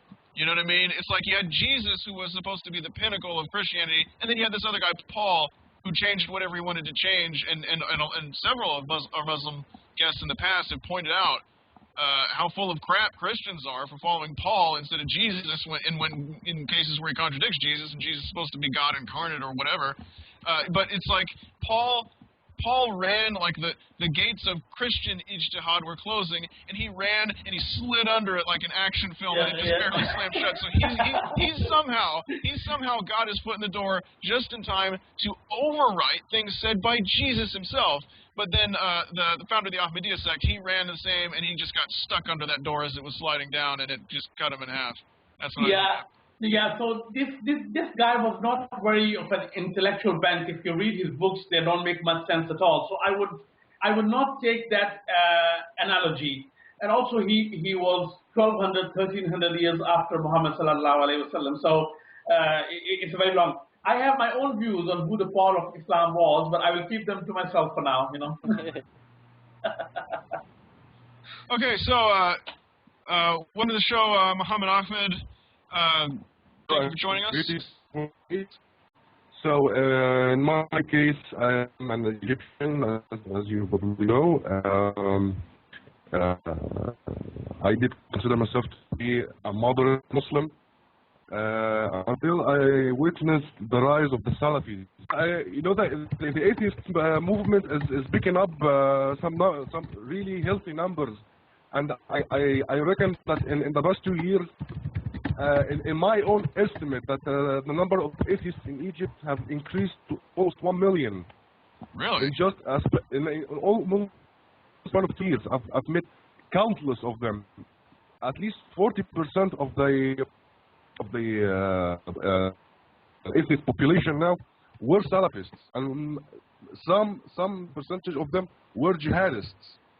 And I'm looking down at the pictures, I'm looking at the profiles, and I've seen how this extreme transitions from being extremist to just, you know, I don't want any religion in my life. I'm done with Islam. I'm not going to support this religion anymore. This religion is destroying our lives. It has always wrecked our lives. It has wrecked the politics. It has just had a very catastrophic effect on our society. And people are now in Egypt is realizing that now by the rise of the Muslim Brotherhood.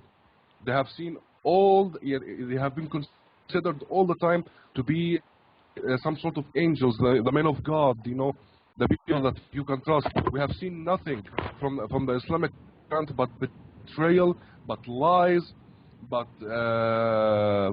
violence.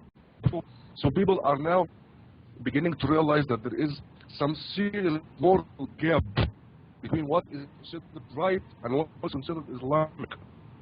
And that's, in my opinion, it's good, because I did realize that at 2010, and as I began to wonder why there is this moral gap in a religion that I always considered a very moral one. I began to research, and I was face to face with the issue of God.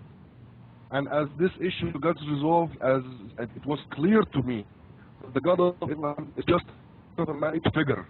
This is a shame. I'm going to have to let you go. Stay safe. I know that things in Egypt are looking pretty dicey. Keep your head down. And if there is an enclave of growing atheists in Egypt, that's a good sign. But I suggest you run. That's possible. You remember, you don't need to run faster than the Salafists. You just need to run faster than the Egyptian Christians. Please take care. It's a shame we had the audio difficulties, but we'll see you hopefully again in a future show. Salam. Yeah. Actually, I wanted to, we finally got someone from me. Our next caller will be from Syria, and then it just will not connect. Watch.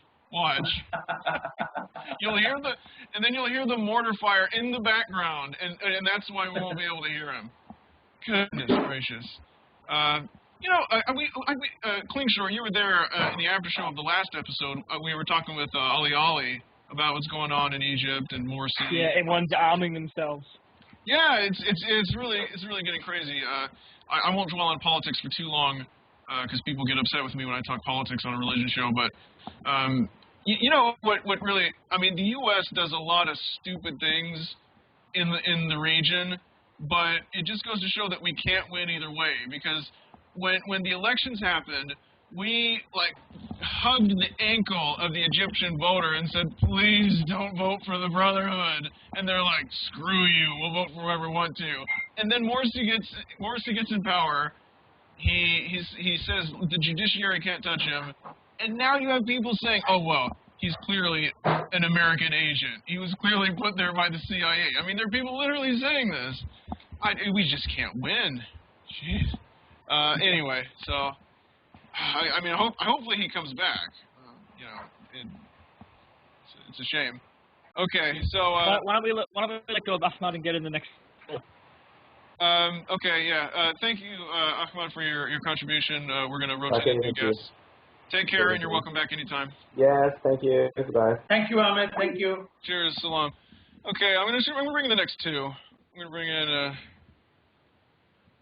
Okay, yeah, we lost a lot of people during the technical difficulties. I think a lot of people thought that we were just off, but, oh boy. I think the people watching this later on YouTube won't appreciate just what a trial we went through to get that. Yes. But like Muhammad Ahmed said from Egypt, there is a moral failure in some aspects, and at some point we would like to get into that as well. that the mainstream Muslim clergy hasn't come to terms with feminism, hasn't come to terms with women's liberation, hasn't come to terms with a lot of things, and they have some fast growing up to do, you know. Rafi and Toyer, are you both with us? Yeah, I'm here. Okay, great, wonderful. Verses to abrogate as well. Okay. Go on, carry on. Sorry, back to apostasy. Sorry. So we have our friends both from Africa, but not from Egypt or Syria or any place cool like that. So I should just kick them both out. No. Thank you both for joining us. Where in Africa? I'm from Cape Town, South Africa. Oh, cool. Hi, Toya. And Rafi's profile says he's from Uganda. Oh wait, that's fake. I'm from the UK actually. Oh, kick him out. Troll. It's Oliver. Yeah, Oliver. It's Oliver. Anyway, sorry. No, I used to be a bit more paranoid, but now there's so many of us, I don't care. Yeah. Okay, so we'll go in alphabetical order, starting with Rafi. Tell us your deconversion story, and then we'll go to Toyer. So I would say like I left Islam at about 19, and it started when I was about 16, and I went to college, and for some reason I just knew I wanted to study science, like I did, and it just blew me away. The answers that science gave you were so much superior and so much more detailed and precise, and just their way of thinking and approaching a problem. It's not, oh, we don't understand this, therefore God did it. It was more, we don't understand this, let's work on it and find out a rational explanation. So that sort of opened my mind to new ideas. I was still like not believing evolution and all that stuff, but I just found it more superior, the scientific explanations. And then later on, about a year later, I found Christopher Hitchens. And at first I hated him, but as I listened to him more and more, I was like, this guy makes more sense. Like, I mean, you have to remember, this is the time when the whole, like, Muslim all over the world writing over cartoons and all this is happening. And he was like, religion is evil. Religion makes people do bad things. And I could see it every day in the news. And, you know, he was vindicated every single day. Every single day there would be some big problem, and the main cause would be religion. So that kind of opened my eyes, yeah.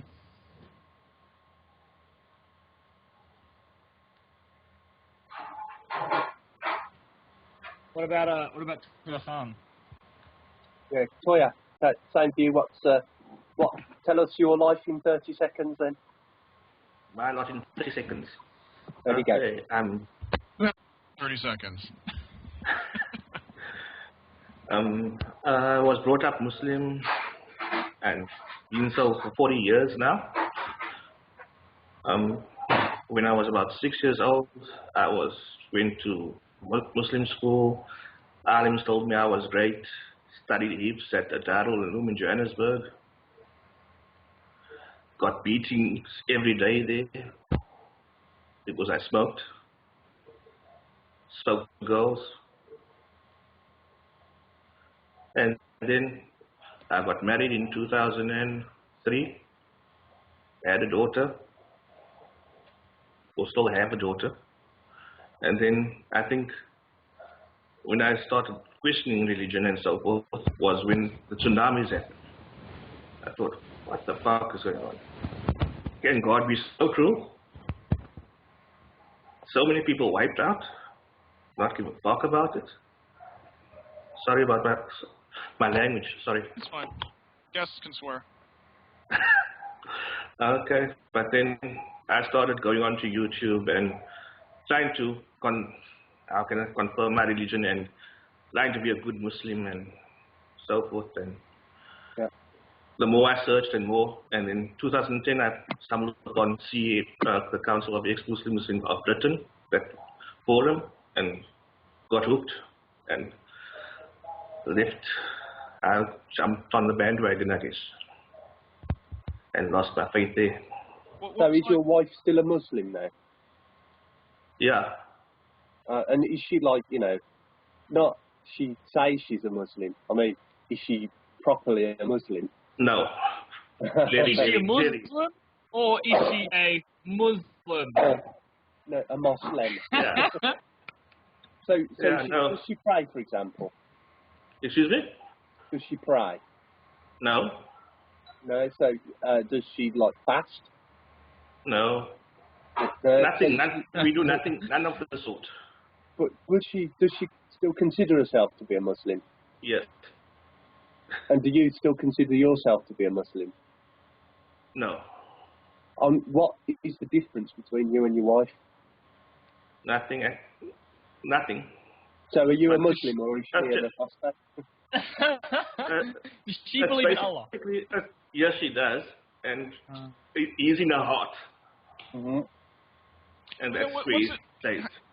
How many Muslims are there in South Africa, and how do they get along with everyone else? How are they perceived generally? No, very well. I mean, there's no like in the Middle East or anything like that. It's very secular here in South Africa, and the Muslims are very kind with everybody. So there's no not the tension that exists in Europe. There's no tension at all. Yeah, yeah. Well, there you go. European Muslims should just move to South Africa. No.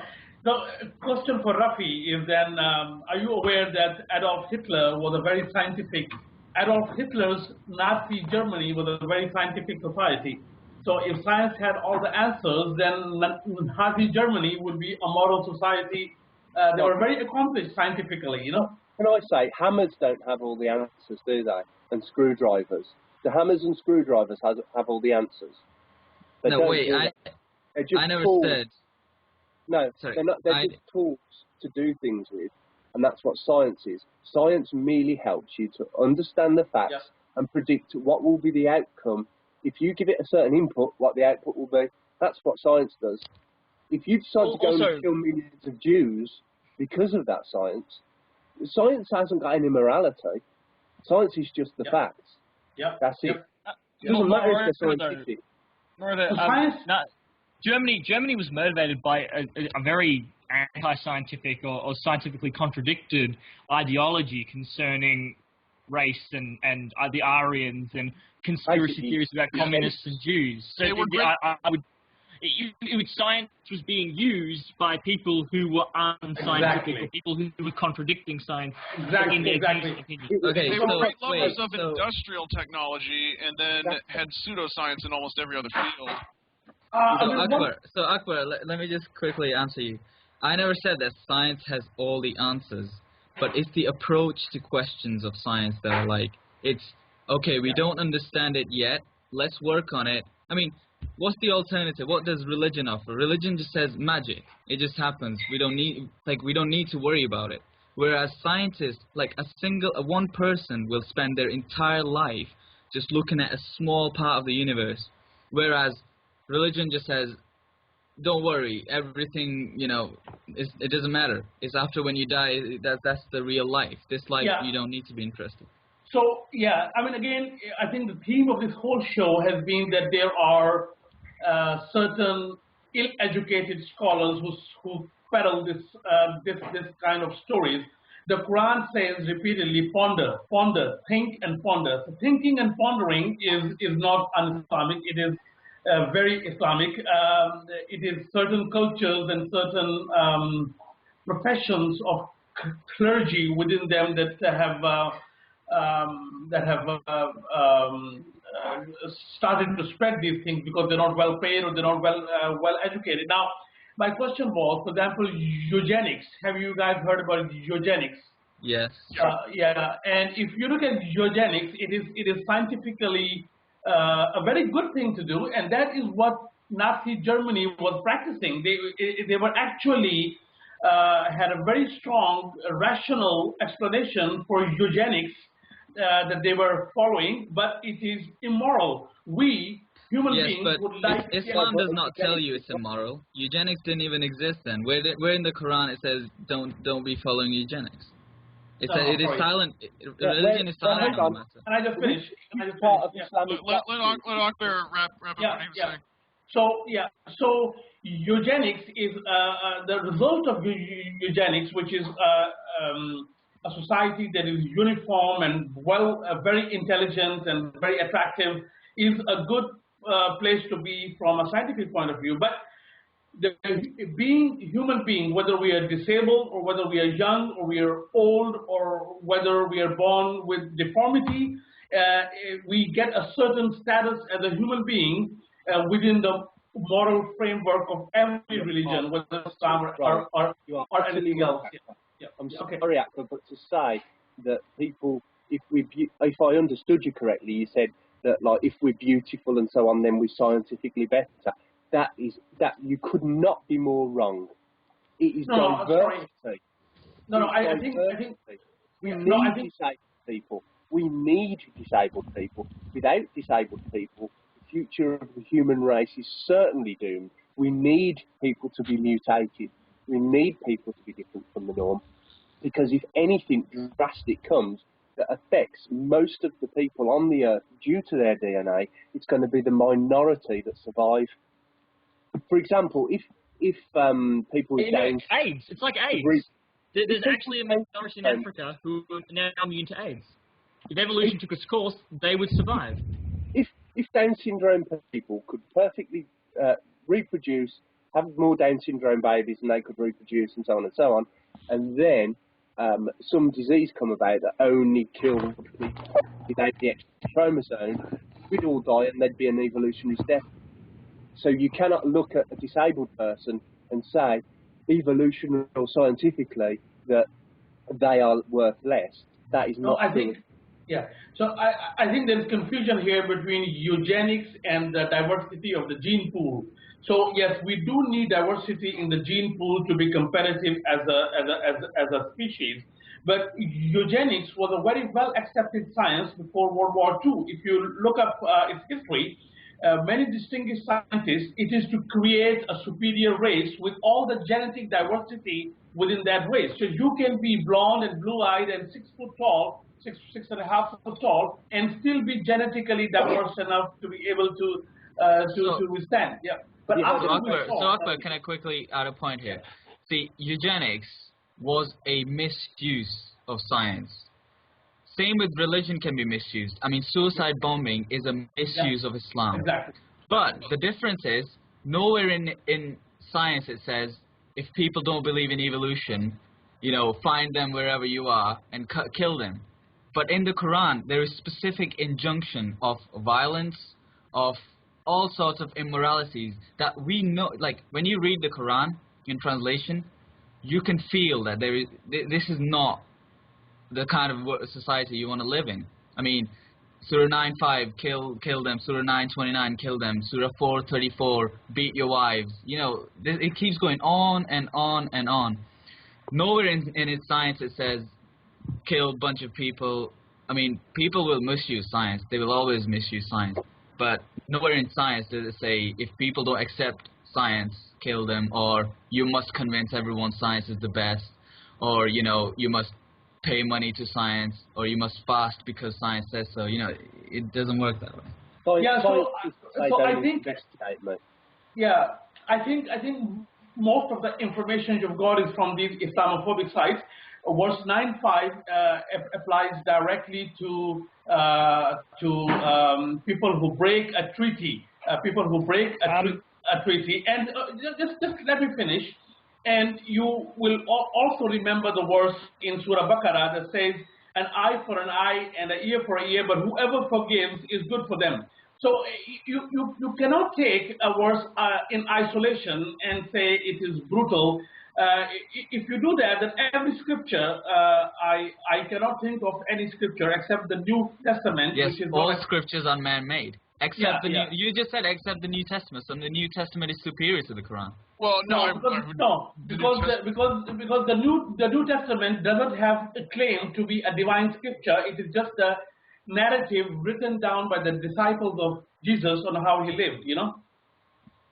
Well, I would point out, okay, we'll move on to this, but I'd just like to point out that the overwhelming majority of classical scholars considered the ayat as-sayf, the verse of the sword, to have abrogated, to be the final verse in a series of verses concerning warfare, and to have abrogated all previous verses to the extent that all Muslims were henceforth commanded to spread Islam through military expansion. Absolutely rubbish. I mean, what do you mean absolutely rubbish? No.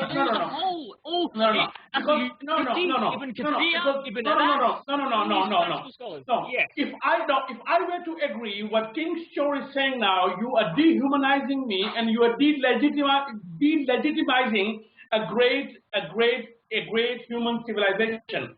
No civilization. Okay, hold on. See, no civilization could have survived this long had it been based on principles to indiscriminately kill anyone and anybody. So if you believe that Islam says, if you believe that, hold on. And it hasn't survived. It's dying. Okay. Well. Okay. Thank you very much. What Then. about Romans?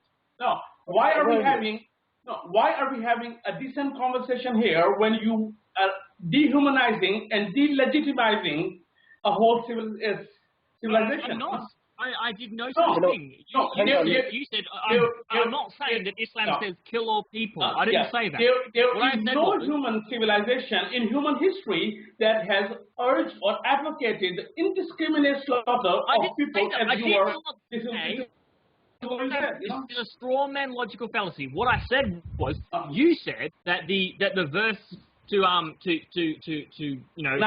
What's 9:5? Well, you said it was only in reference to a broken contract. When I was saying that, with the overwhelming, and this is a fact, right? This is, you can't argue. There are ancient Islamic tradition tells us. This is what the classical scholars have all said, all the way from Ibn Abbas, Ibn Kathir to Asyuti.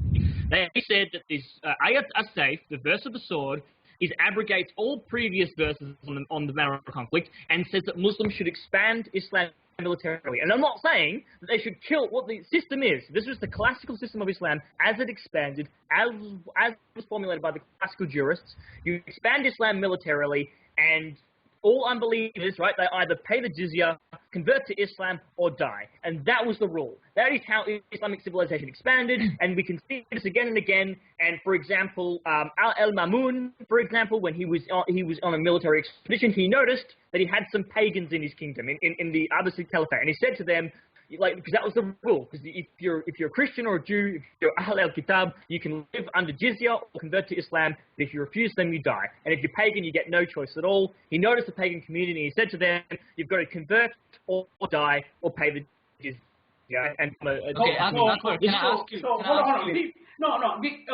on. See, you cannot just simply roll over history like that. Jizya is for those people who don't pay zakah. The Muslims pay zakah to run the state. And zimma, the word zimma means responsibility. The state, okay. So all these Islamophobic people, they have twisted these words into dehumanizing Islam, and I'm not going to sit here and take it.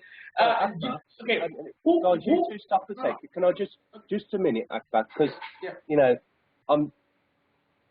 everyone just calm down for a minute, because it's very clear that we all like Akber, and we don't want to upset him. And we're not. It's okay. No, it's okay. But we're not trying to upset you.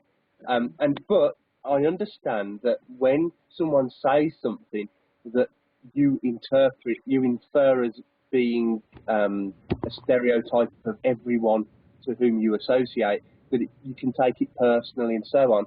But if we cut out all of the surrounding stuff about jizya and everything, I think that Klingschor said too many things in one point. What the very, very core of his point is simply, it's not him saying that verse 9:5 and that was abrogated and that you should just go out and spread Islam by force. It's the classical tafsirs, it's the jurists that are saying it. What he's saying is, he's not saying that this is true. He says, if you look at all of the scholars throughout classical history, they all say that this verse overrides the previous verses. That was what his point was. He wasn't dehumanising you. He was saying, look what they say. There is no evidence. What Mr. Klingschor has been doing so far is saying the jurists have said this, the jurists have said this. So I say, to hell with the jurists. Either you quote the jurist and quote his popularity. If you're following a scientific method, what you do is you quote a previous work and you say, this is the reputation of the previous work that was done by Einstein or Newton or somebody. You cannot just throw out saying jurists say this and all jurists agreed. This is not a proper conversation then. Did you want evidence? I can give you academic sources for my claim. Was it a matter of evidence or are you... One moment. Toyer has informed me that it's really quite late where he is, so we're going to say goodbye to him. Thank you for joining us.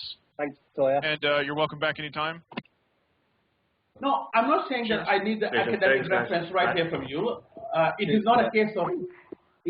Academic references are nothing to do with science. Exactly. Science is nothing to do with who said what. It's what the person who said it can prove. That's what science is. So, what a jurist said is never, ever a scientific approach, just quoting them. All that Klingschor is saying, if you say you disagree with all of the jurists, then you disagree with them. Klingschor's just saying that all of the jurists agree with each other. No, I think that's fine. No, I'm not. It is not an issue of trust or reference. It is a style of argument. It is a style of argument where if I start to quote from all the people who were beheaded in the Tower of London and why they were beheaded, and give that as a British thing, that would not be correct. So you have to take things in their historical context. You have to take things in the local context, and how Mr. Klingschor has been arguing is every time he runs into a corner, he brings up this jurists have said this. So, well, what do I do then? I just... to be fair, if the jurists carried no weight in Islam, there would be no point in him doing that. Yeah. But the very fact that so many Muslims around the world give a lot of credence to these jurists, that is the problem. So you have to look at the practice that... Okay, let Akbar come back to that, and then we'll go to Rafi. Yeah, let me ask that. If you want empirical evidence, I mean, I can go pull up a jurist from any source. If you want empirical evidence, look at the 4 great Islamic civilizations in Spain, in Turkey, in India, and in Baghdad, the great empires of Islam, and tell me whether any single one of them did what you claim the jurist said to do. Yes, yes, they did. Okay, yes, they did.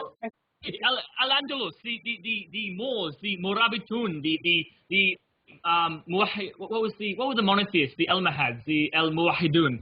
They were invading holy war to battle against the Christians. In the Mughal Empire, what was that famous king, Orzarang or something? He called his wars against the Hindus jihad. Yes, a confederacy, declaring a jihad. Like, I mean, the Umayyads. So, hold on. Very, very, very dishonest and very selective, because the father of Aurangzeb and the grandfather of Aurangzeb and the great-grandfather of Aurangzeb, okay, so they were all some of the most liberal Islamic emperors ever in India. So why I agree. Yeah, why don't you take things in perspective? Why do you cherry pick? Why do you cherry pick those things and you twist them? That's not honest conversation. That's not honest conversation. No. You just said to me, you said any of these empires at any point do this, and I just gave you examples where yes, these. I wasn't. Take empire as a whole. I was just responding to your points. Okay, Akbar, I will take an empire as a whole. Okay. Yeah. So you said Turkey, right? So in 1776. When America just formed, America had nothing to do with the Crusades, America did nothing to the Muslims, but the Turkish government said it's okay to take American slaves. So the Americans went to the Turkish people, like their ambassadors, and they said, why are you doing this to us? We never invaded Muslims, we were never in the Crusade, we're just a new country. Not yet. Well, they weren't even, they were barely a country, basically. And the Ottomans just said to them, well, we have the right to take slaves because Allah gives us permission. you're unbelievers, we can do whatever we want to you. So this is the official sanctioned foreign policy of the Ottoman government. So you want an example, there is one. Very good. Can I elucidate my point? At the same time, when someone makes a point towards Akber, he should be able to respond every time. Okay. And this was going on at the same time that the Americans were taking slaves as well. So. No, America is not even a country yet. It's barely a country. No. Well, I mean, but there were slaves being shipped from Africa. Yeah. Yeah, his point still stands, I think. But at the same time, I don't think so Islam does allow slavery. Off the hook because the early Americans were using their own religious beliefs to. We're not comparing it. We're not having a game of let's compare civilizations. It's okay to ensslave slavers. Of empires that acted this way towards non-Muslims in this kind of aggressive expansion, and we've been giving examples. But allow me to elucidate my point. Okay? This is just simply the point, because originally it went back to you saying that these verses in the Quran were only revealed in the context of the specific one you mentioned, in the context of some non-Muslims broke contract with Muslims, and that was the context of the Bible. And my point, to re-elucidate, is simply this. Right? According to the majority of classical scholars, the majority of classical exegetes. There we go. Please listen. Majority of classical Muslim exegetes considered the to abrogate all previous verses and to be a mandate to expand Islam militarily across the world, and this was put into practice by the Umayyads and the Abbasids, and ever since, all the way up until the Ottomans, there has been Imam Shafi formulated the doctrine that you should wage complete war against all non-believers simply because they're non-believers. This was a doctrine that he promulgated, for example. And this tradition of holy war against all non-believers to expand Islam has been with Islam as a holy war tradition since its beginning all the way up until the modern day. And the doctrine got to the point where it was generally agreed that every 10 years, there had to be a jihad against unbelievers. This is to look this up in the encyclopedia. This is not Islamophobia. This is not Robert Spencer. This is Brill's Encyclopedia of Islam. Right? So that's my point. That was my only point. I'm not saying. No, all right. That's it. Yeah, you made. What was that? Okay. So my question to you is, what was the religious sanction behind the Crusades, where armies were raised in Europe to go and kill people in the Middle East? Much like with your slavery example, it's a valid counterexample, but it would only really matter if anyone here was defending Christianity. Yeah. Exactly. So I'm not trying to. Okay. I'm not trying to defend. Let him come back. Let him come back. I agree. I'm not trying to defend. I'm not trying to defend the Ottoman Empire here. I'm not trying to defend any Muslim king or scholar. All I'm saying is, if we want to have a rational discourse, put things in their proper perspective in history. Don't cherry pick. Look at how the Crusades were happening. Look at how slavery was happening. And in that day and age, put things into context. Don't be a Robert Spencer and take something out of the 8th century or the 10th century and extrapolate it to the 21st century and say, No, Klingschor, wait. I understand what Akber's saying. I think what Akber is saying is, don't just look at the Turks and say they were enslaving people, that's bad. And he's not saying, but Americans were enslaving people, so enslaving is okay. What it seems to me that Akber is saying is that if you look at the whole picture of people going around enslaving each other and everything, there may be a valid reason that they were attacking those people and then taking them as slaves. I don't know what. I mean, I'd like to hear what it is. Are you saying that people exploited, or manipulated Islamic tradition to justify their own military pursuits? And Akber, what's your view on the incident with Banu al-Harith? Okay, so sorry, my view on what? Sorry. On Banu al-Harith. Do you know the story of Banu al-Harith? What's that? No, I'm not. It's not. The story of Banu al-Harith. The story of Banu al-Harith is that Muhammad sent one of his followers to Banu al-Harith and gave them a number of days. He left the army outside the the town and went, had his representative go in and say to them, you have this many days to accept Islam, and if they don't accept it, then go in and kill them. And then after a number of days they accepted Islam, and in another account of the story also goes on to say that the leaders of Banu al-Harith were brought before Muhammad, and Muhammad said, if you had not accepted Islam, I'd have had your head at your feet, or something like that. Are you familiar with that story? Yeah. Okay.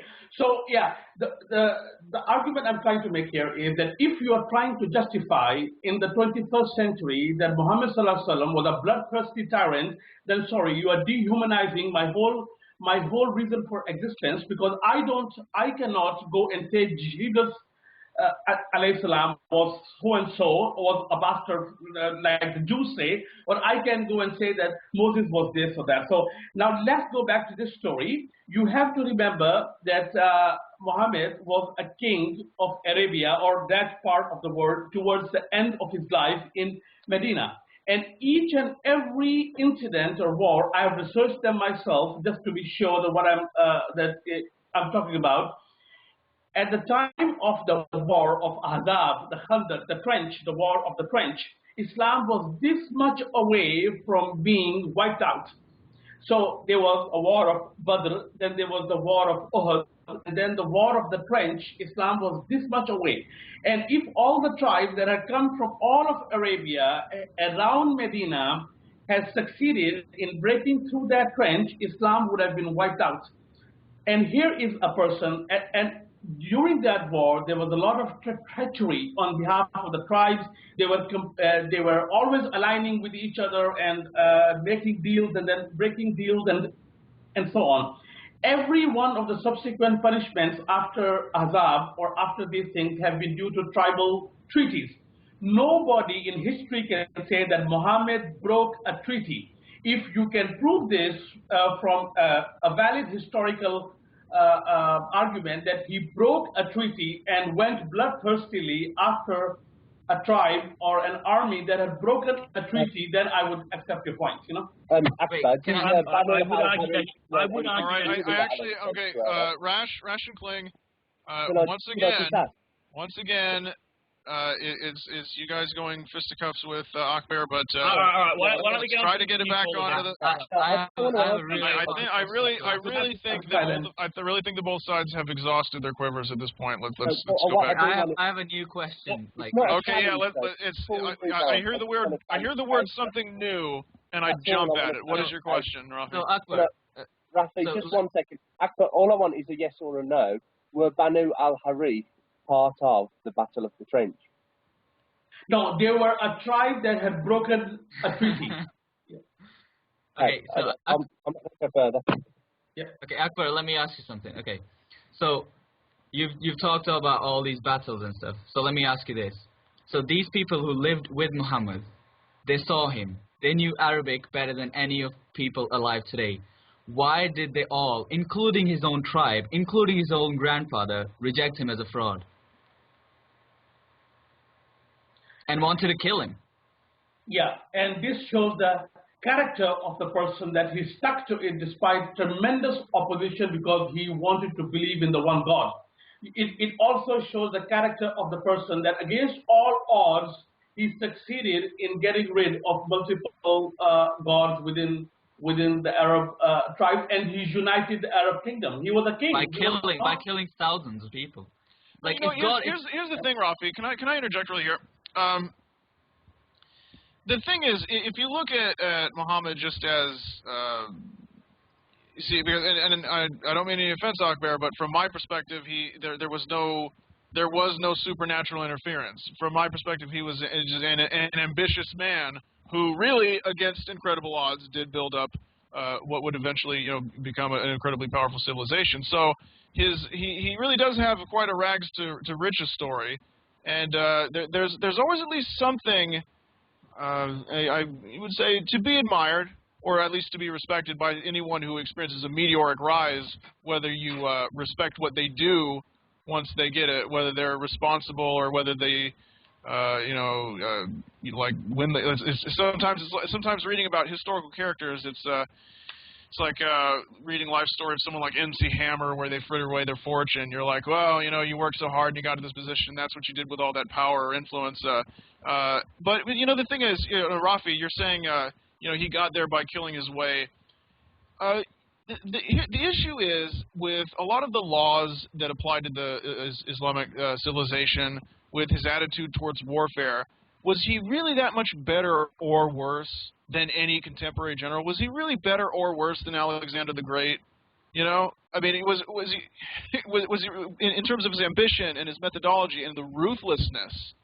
Was he? You know, the problem I think isn't that he was bad for his time, or even well into the Middle Ages. You know, things were much the same. You know. No, well, this is my point too. That he was just an ordinary man who you know, who said that he's a prophet as well, because he wanted eternal fame. He didn't just want power in his life. He wanted to, like, I personally think he was impressed by Jesus, and he wanted to be like Jesus, like where billions of people worship him and all that kind of thing. Well, not worship, but, you know, look up to him. I would say more Moses, though. He seemed like who wouldn't like that? He seemed to be a big Moses fanboy. This was a big idea in history, where people said, well, death is the end. What the best way to be immortal is to be remembered.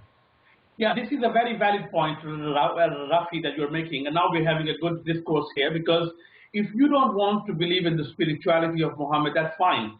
But if you want to denigrate him as an evil character out of history, that is simply not true. So, like he said, Atheismo said, yes, you have a right to not accept him as a spiritual person, but you cannot denigrate the civilization that he founded. Well, but that's the thing is, here's the problem, and here's something that Islam really struggles with compared to any other society. You know, you compare to the Crusades and American slavery, and you can add a whole host of things onto that. You could say, you know, you could look at any of the empires and the powerful civilizations. They got there paving the road along the way with the bodies of their enemies. I mean, Rome, you know, that, you know, all these, you know, popular historians like, you know, get to the point. one of our previous guests, Tom Holland, just are in love with. I mean, Rome was built just out of preemptive attacks on people. You know, sometimes they were punitive campaigns against Huns or Germans that had been harassing them, but usually it was just you attacked someone. You increased your land. There was no right or wrong about it. You know, you just, yeah, you know, that was just the mentality. And now, only in very recent times have we changed the rules. And now you have all. I mean, for example, the developed world, the United States, Europe, you know, even Japan. None of these countries would be in the position they're in if they hadn't had much more ruthless and brutal predecessors who expanded their interests and so forth. The problem is that I think that Islam, the Muslim world, just can't bring itself to divorce itself from the earlier generations the way we have. You know, we say yes, we sold blankets laced with smallpox. We can't change it. We you know, it's unfortunate, but we have to disavow that kind of thinking, and I think that this is where the Muslim world. No, not just that, they're trying to go back to it. They're trying to recreate it. Yeah. That's a very valid point. That this is the weakness. What I said. This is the weakness of the Islamic world right now, is that they don't want to move on, and this is not the whole Islamic world. This is the Islamic clergy, the traditional Islamic clergy, that they just simply don't want to move on, you know? So it's a very good point. Well, can I ask a question to Chaudhry Sahib? What would an ideal Islamic civilization look like today? Would people be allowed to question Islam? Would atheists and Christians and Hindus be able to not only just have their beliefs, but be able to propagate their beliefs in any given Islamic civilization, or would an Islamic civilization dominate with its laws and its theology? And would a non-Muslim be able to be a caliphate? Yeah, very, very good question. So what the freedom of religion is about is three circles. One circle is inside you. Nobody or no law or no human being can take that away from you. The second sphere is the essentials of your religion. Essentials meaning I need to pray, I need to fast, and so on. The state should not interfere in those rights. This is the European Union Convention of Human Rights that I'm trying to interpret here. The third sphere is where you have the non-essential things of faith. The non-essential meaning I want to march in the street, I want to slaughter a cow, I want to hit myself with blades, and things like that. Those are non-essentials where the state has a mandate to make laws for public safety and morality. So if it is an Islamic state should be completely pluralistic and should be completely like the Mughal Empire or the Abbasid Empire or the Spanish Empire, not how they were formed, but how they ruled. Sorry, Joe. So how they rule in a pluralistic fashion. Would a non-Muslim, would an atheist be allowed to live and be openly atheist in an Islamic society? I say yes. Can he be the caliphate? Sorry? Can he be the caliphate? Okay. Yeah. I'd say no. Yeah. I'd say right off the bat, no. No. So that's not pluralism. No. Can an atheist be the Khalifa al-Rasul Allah? Yeah. Okay. Yeah. No. Yeah. So if it is a democracy, it depends on how the country is constituted. For example, I'll give you an example. Lebanon is 1/3 Shia, 1/3 Sunni, and 1/3 Christian. And the Lebanese political system works in this way that the head of the president is from one of these three groups, the prime minister is from one of these three groups, and the head of the army is from one of these three groups. And they've always had this convention going, So what I'm trying to say here is that depending on the population, there are different government systems. I don't believe that we are going to go back to an empire and a caliphate that's going to span the whole Islamic world from one ocean to another. It will be a There's people trying to do that because of Islam. Can I just make a differentiation? After you seem to be answering the question, what will the world look like, and what's being asked of you is, if everybody got it right, what would the world look like? We're not saying keep this short though, what is the ultimate. What we're going for is what is the ultimate aim. For example, would my neighbours, a same-sex couple, be allowed to live together and have intimate intercourse with each other? Okay, so same-sex couples are not even allowed in every Western country right now. Okay, so that's not the point. That's not the point. So what I'm saying is, in the ideal Islamic world, can my neighbour be a homosexual couple and have sex? Okay, very good question. Let's go back. Let's go forward 50, 100 years forward and see. Islamic society will always be more conservative than any comparative liberal society, but they have to be pluralistic. They have to understand that women have been liberated. They have to understand that atheists and agnostics are going to exist. They have to understand that certain laws and things, you cannot turn back the clock, but it will always be a more conservative society than others. Does that answer your question? Whether it does or not, we're moving on. Okay? What about pagans? I agree. Let's talk to our new caller, Nada. You're asking questions. You're asking questions when, quite frankly, you already know the answer. I know, but okay, Nada, are you with us? Yes, I'm here. Hi, Thank everyone. you for your patience. So, tell us a little bit about yourself. Where are you from? What was it like growing up? What happened when you left the religion, and why did you do it? Okay. My name is Neda, and I am from Egypt. I'm ex-Muslim. I'm 30 years old. I heard at the beginning, I want to talk, Akber said something about... Wait, no, come on. Come on. Tell us what she's going to say first. Life story. Tell us first, before you ask. I mean, I can't stop you. There's no rule that says that you can't ask a question, but let's give that a rest for a moment. Tell us a little bit about what it is that prompted you to leave the religion? Okay, at the beginning, I felt that I was thinking about prayer when I was like in my teens. I was thinking about prayers, and I was wearing hijab from at the 3rd grade. I was like 10 years old or something like that. I had been forced to wear it because I was in a religious school. So after this, I should be more religious. So when I was in a school, and my family was asking me to do my prayers and everything, to be a religious person. I was like that, but I didn't think about it.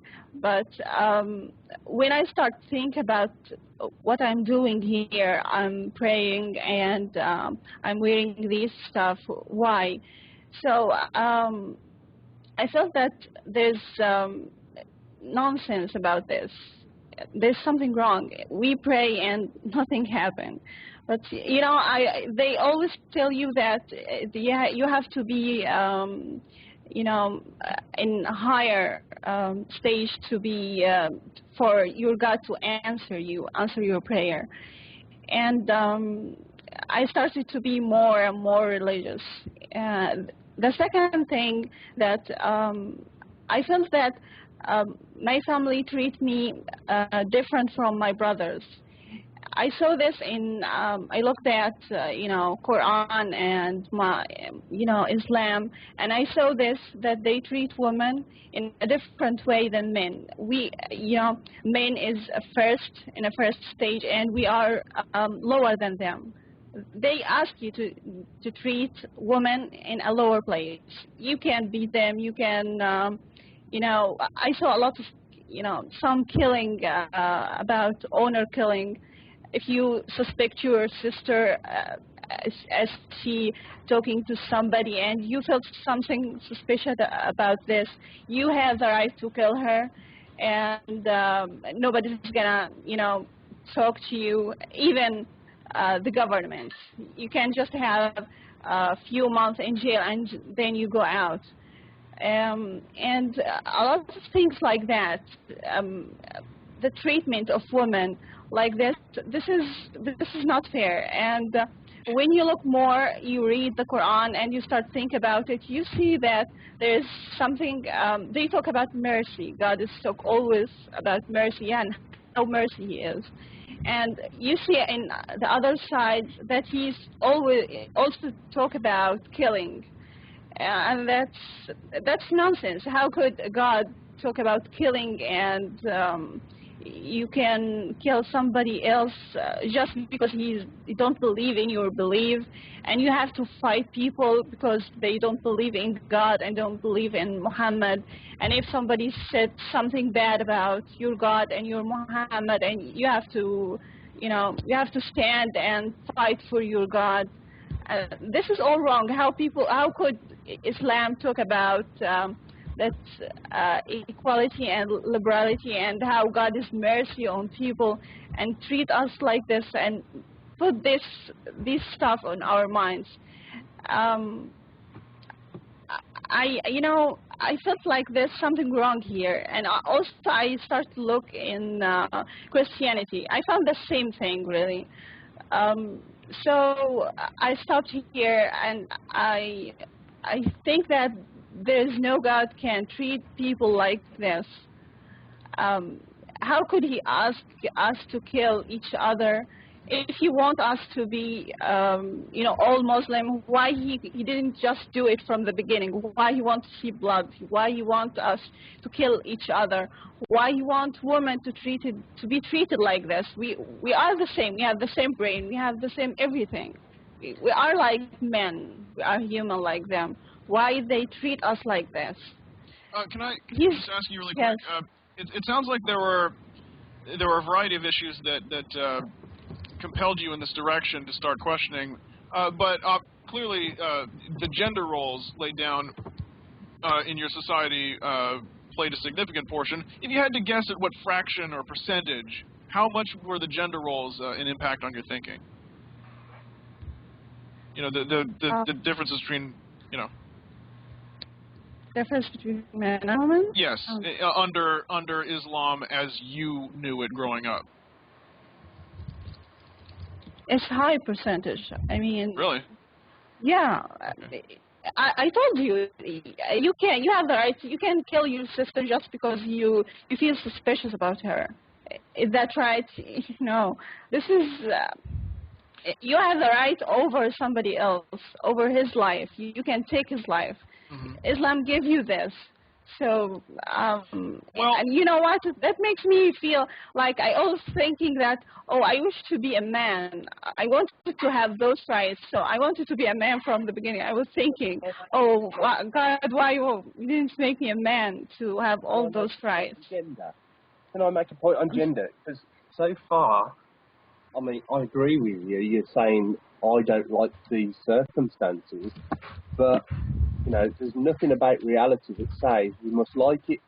To say that I disbelieve something because I dislike it really is as erroneous as saying Islam is true because I love it. What was it that convinced you that it wasn't true?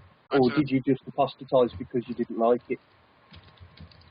No, it's not because I didn't like it. It's about, you see, a scripture here is talking about killing people. You know, you have to kill people. Go and fight. This is just, you know, scripture is clear. Talk about killing. So how could you accept this to be your religion? Well, you know, some time ago I had a. Incredulous. I'm sorry. Some time ago I had a discussion, Nada, with a Muslim gentleman, and he assured me that Muslim women were the freest, most dignified, honored, and respected women in the world. So your story just doesn't check out. So what was your real reason for leaving?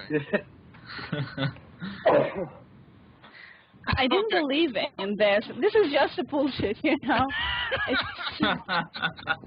I pray for like 29 years, and there's no God. I was talking to him. I tried to be more religious to see is he gonna react with me? Is he gonna do anything? And I saw about a lot of killing and wars, and God is just go and sitting there and watching us. And he's done nothing. And when we sick, we pray for God, and he just do nothing because he's not there. You know, just imagine.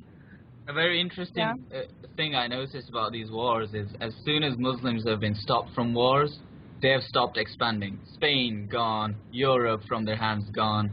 You know, the borders of Islam literally shrink when you stop them from having wars. So you know that just shows. They need war to sustain their... Indonesia was converted. Yeah. Indonesia was converted using Sufi missionaries. Yeah, it's funny how the only example they can think of is as far away from Mecca as possible. Well, even in Central Asia, before the... Africa, the whole of Africa. Once the Turks had converted, yes, they were insanely bloody, but the actual initial conversion of the Turks, because when the Arab Muslims invaded Central Asia, the Turks fought them very fiercely, and they stopped. The Arabs couldn't go further north. But then the Turks converted from merchant missionaries, and in Africa, there were once some of the tribes had converted, there were these jihadi states, and it was some very fierce fighting in the Sahel. But the initial contact was through. So I wouldn't necessarily say expansion has played a huge role. Just as with the expansion of Christianity into the Americas, for example, it was as a tool of the expanding Spanish and Portuguese empires and so forth.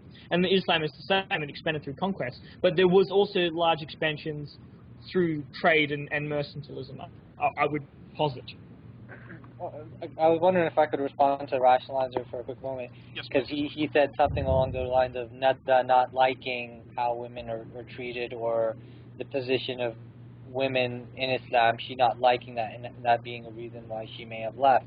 That reminds me of my own reason why I left.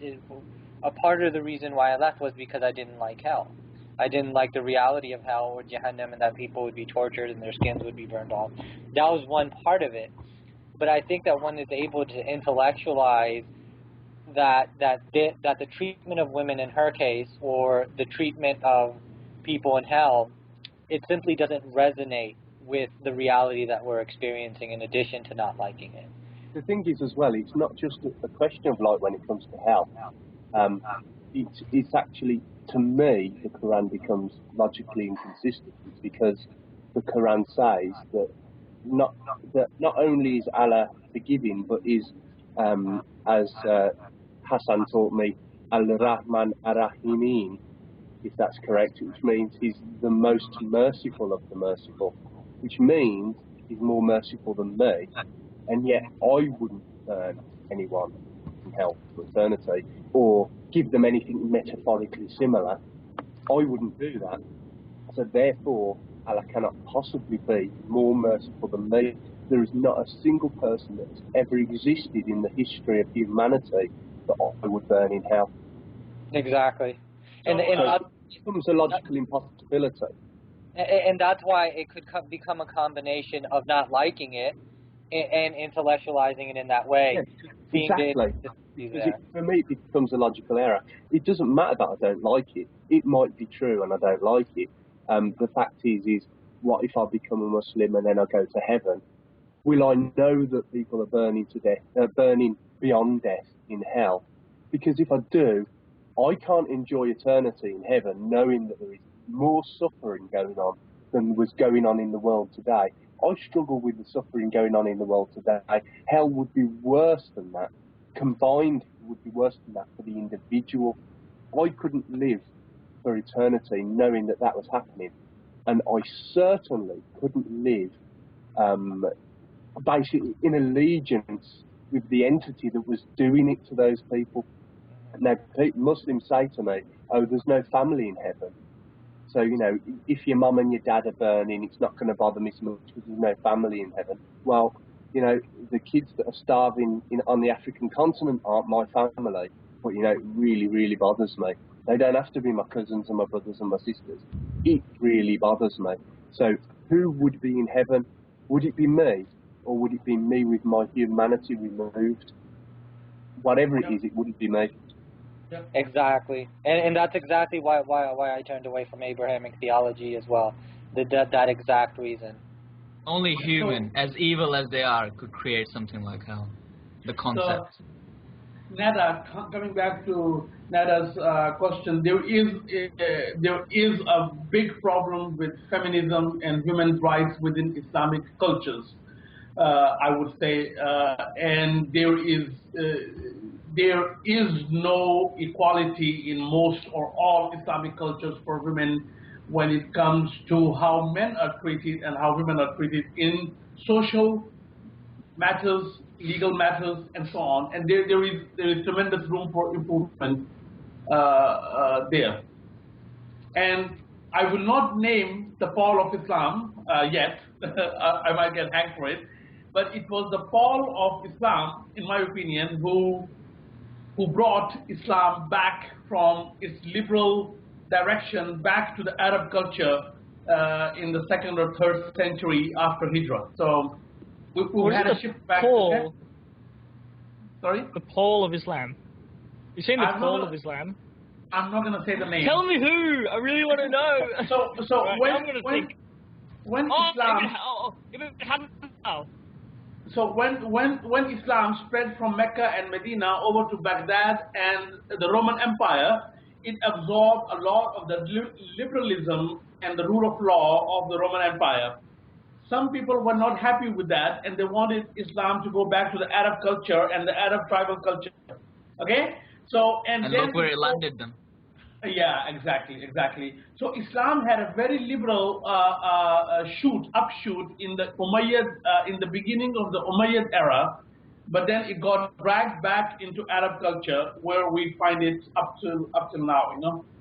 So I will not name him, but the name rhyme with El Mazali. Anyway, I had Rafi back. Rafi wanted to come back for a minute, but we're going to let him go to let in our final guest. Thank you, Rafi. Take care. You're welcome back anytime. Final guest, Alishba. My mind you, though, there's actually a wealth of Islamic feminist works out there. I mean, Fatima, Qureshi, Asma, Amina Wadud, but they're out there if people only look. I think they're wrong, but they're out there. Alispa, you'll want to mute your Blog TV or your Ustream, whichever you're listening to the other audio, otherwise you're going to hear everything twice. So, can I ask Rationalizer one quick question? I'm sorry. What? Right, just a sec. You said it was the last guest. Are you going to try and bring back on the Egyptian gods? Yeah, I'm afraid with wanted me to turn off my Ustream, right? Yes, please. Yeah. And Rash, I'm afraid the quality of that connection was just too bad. I don't. No, but the thing is, I understand. Now, let me explain. He was watching the video streams from like 5 other people, so that was eating up bandwidth. I've just talked him through the settings on Skype to disable all the videos, so hopefully he'll have more bandwidth, and it might work, so I just thought it might be worth giving it a try. Okay, I just turned my video on, and if you can see me, yep, does it work? See and hear you. So, thank you for joining us. Tell us your story. Well, I am 22 now, and I'm still in college in my last year. I was never really hardcore religious because I grew up in Al-Khani Ismaili family, which is like very different than the regular Islam, which is like I don't necessarily anymore accuse of other people calling Isma'ilism heresy because it's very different because the way I was brought up, I had no problem with any religion. I was kind of like pantheistic in that view. According to Isma'ilism, the Qiyamah is not when the world ends. It's actually when you die. Heaven is not a garden. Heaven is actually seeing God and getting to know who God is. And hell is when you don't get to know who God is. So that was the philosophy. It was more like a philosophical approach. Plus, the prayers are not the same as other Muslims. All the devotional literature, the songs are inspired by Hindu bhajans and everything like that. So it's very, very. It's a very cool concept because it's very.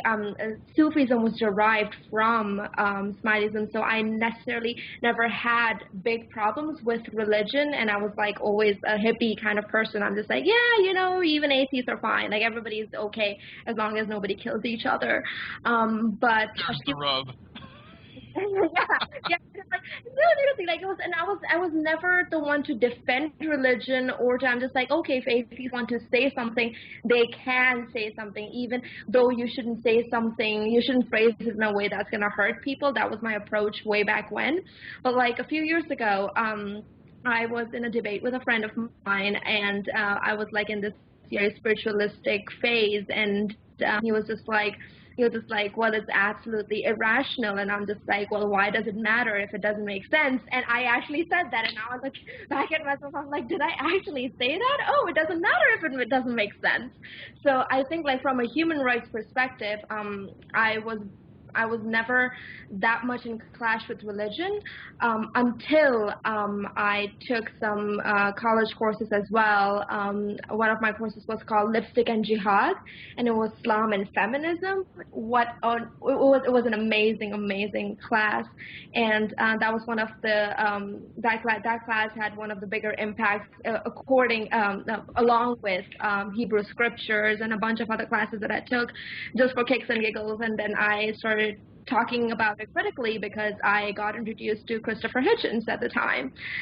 So I became very upfront instead of passive and hippie about it, which is very much against my Quaker school. So I'm like, you know, that person who's ruffling the feathers because everybody wants to avoid controversy here. So my atheism is more, I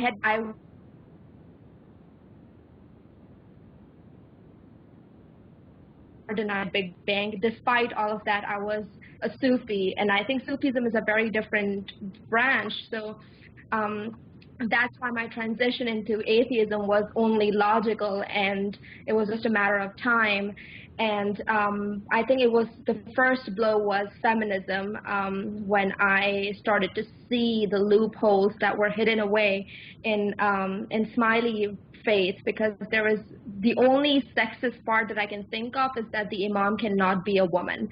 Other than that, leading the prayers or anything else, there is nothing sexist about it. Hijab is actually banned in Isma'ilism. Like, Ismaili women should not be wearing hijab. They should not be wearing burqa and stuff like that. And you can wear sleeveless and whatever and go to the prayer hall and do whatever, basically whatever is pleasing your soul. And you see God through music and dance. And men and women are not separate, like they're not segregated. So I never actually had like direct conflict with religion until I read the Quran by myself. And then I was just like, okay, well, if this is wrong, the first thing was to challenge the imam's authority, which I challenged by driving from Hitchens' rhetoric, and then later on I went back to studying Plato and Socrates and all that kind of stuff, and then it just became very clear to me that I need to get away from this if I really want to be emancipated, and I became a very accepting person after that, though my rhetoric became more like Hitchens, and I do tend to go all hitch slap on people. But I don't think it's a bad thing considering what other people are going through and what other people are ignorant of. Can I ask you really quick to spell the name of that sect that you said you belong to? Ismaili, Ismaili, and there are like different factions of Ismailism, like you have Nizari Ismailis and then you have Bora Ismailis. Okay. So it's the same sect that a lot of Westerners would pronounce Ismaili? Yes. That just sounds like the best religion ever. Smileyism. I could have sworn that was what you were saying. I was like, well, I'm going to drop my penguin cult and just make my faux religion Smileyism. It's the friendliest religion ever. Occasionally we have a holy war, some people get killed, limbs are chopped off, but Smileyism. It's great. Your opinion about pantheism and Hinduism now?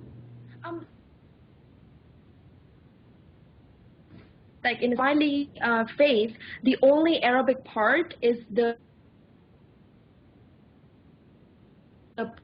Sunni Shia prayer. It doesn't have the same structure. It doesn't have the same verses.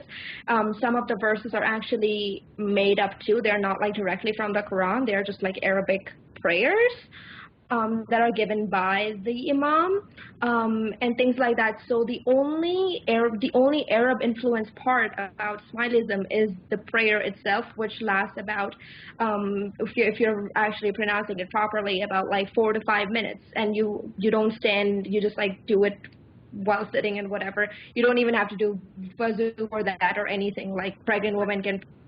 So you were from the Aga Khani side of things, right? I'd imagine. Yes.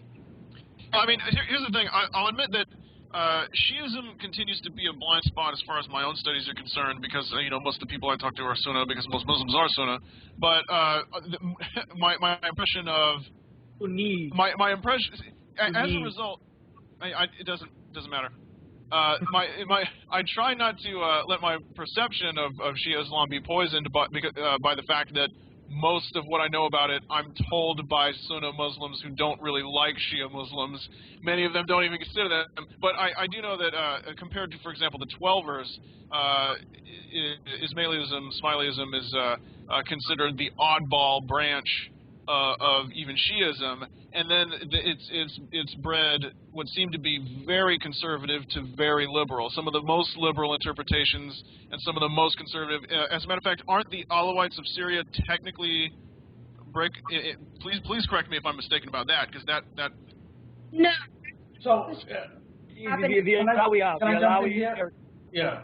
So the Alawiya are considered marginally outside of mainstream Shiism, whereas the Aga Khani Ismaili, because they subscribe to the Jafri school of thought, the Jafri fiqh, but they have their own rituals and everything else, so they are considered slightly within Shiism. Okay, but the Alawi sect has Ismaili origins. Yeah. The Wikipedia tells me that the Alawis are a branch of the Ithna Ashariya, the 12er Shia Islam. But, oh, okay. But well, who knows? Wikipedia just could be lying. Yeah, I don't know. That was the I could have sworn I read somewhere that it was. It doesn't matter, but I am certain that there have been very hyper-conservative forms of Isma'ilism, and then the hippie 60s flower in your hair kinds of versions of it, all from the same breakaway school. Like, see, this is a distinction here, because then you have the last division that happened was Boris and Nizaris, and because like the Ismailis, the current kind of Ismailis ended up following the progeny of Imam Nizar, as opposed to where the Boras went, and Boras went essentially the same way as the as Nashris, because like they have this like, you know, concept of like the invisible imam and all that kind of stuff. They have like some concepts going on over there. But like what ended up happening is that the Ismaili concept was that a guide cannot be dead, a guide cannot be you know, non-existent. Occulted. Yeah. Hidden, yeah. A guide can be present at all times because he has to guide according to the times. That's why in Ismailism, the emphasis is never put on you should go read the Quran. Instead, you are in your, because like I went to my religious school too, which is totally opposite of madrasa. Like it's not all like a madrasa, because girls and guys, we all sat together. You can date people. You know, if you're in you get kicked by your mom, but that's a different story. But other than that, the devotional literature are all in Hindu bhajan rags. There are 36 rags, and they all are Hindu bhajan rags. The songs are not similar throughout the world, because the ones that developed in the Indian subcontinent are in Gujarati, Sindhi, and all the other Sanskrit languages. But the ones that developed in the northern areas, they are in Badakshani languages, all the languages that evolved there, Farsi and all that kind of stuff. So it's not Arab influence. And then the most attractive part about Ismailism was that because there is less emphasis on what the Quran directly says, there was more emphasis on what you need to do according to the times. So, you know, if you're a woman, you should go do things that men do. And it's like there's like the honor problem and all that kind of stuff is virtually non-existent in Ismailism. Seen any direct prohibition against alcohol or whatever. They do go like, yes, substance abuse is bad for your health and all that kind of stuff, but I have never heard a moral argument against it. I've only heard like health arguments against it, even when I was growing up. The more emphasis put on intellect and intellectual discovery as opposed to you know, like because it's in the Quran, therefore it's true. The concept for the Quran is that, yeah, Quran is there and it's a textbook, but it's something that we may not always see it as relevant to time. That's why you need the Imam's guidance and all that kind of stuff. So the less emphasis on Quran was what enabled reform Islam, and I would say that if Islam were to reform as a whole, it would take the shape of Ismailism. But the thing is that due to this fear that Ismailis might be persecuted exactly the way Ahmadis are, no non-Ismaili is allowed to research about or like at least go into the prayer halls. There is an Institute of Ismaili Studies in London, and they are doing tremendous work, and all sorts of people are working there, Shia, Sunnis, everybody, not on these atheists, everybody's working to historically find the roots and all that kind of stuff about Islam and all that stuff. But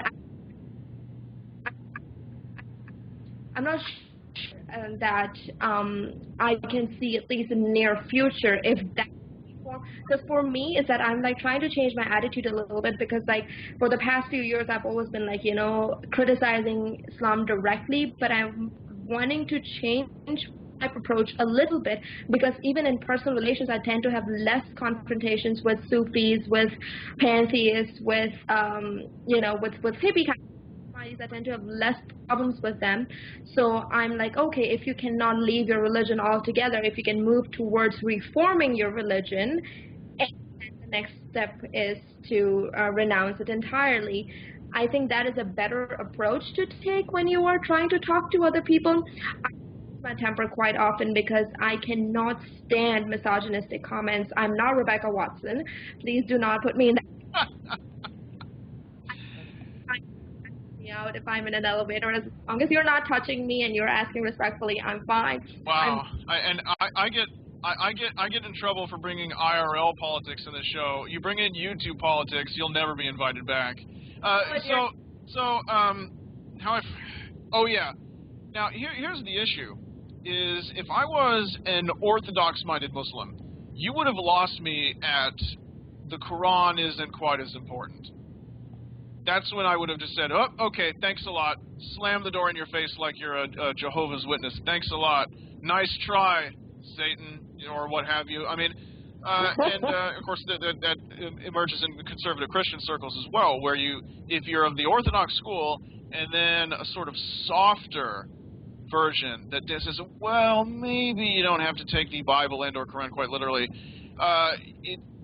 When you're in the mindset that there is a straight path, it's as narrow as a tightrope, and only the truly virtuous and strong and resilient walk it.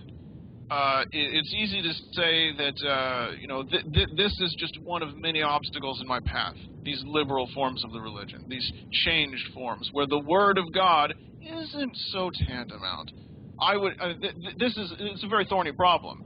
I think it's an issue of literalism. Let's let Farhan come in. I think it's an issue of literalism. You see it within Christianity as well. People who read the Bible, whether the Old Testament or the New Testament, and take it literally, they're going to have a completely different worldview.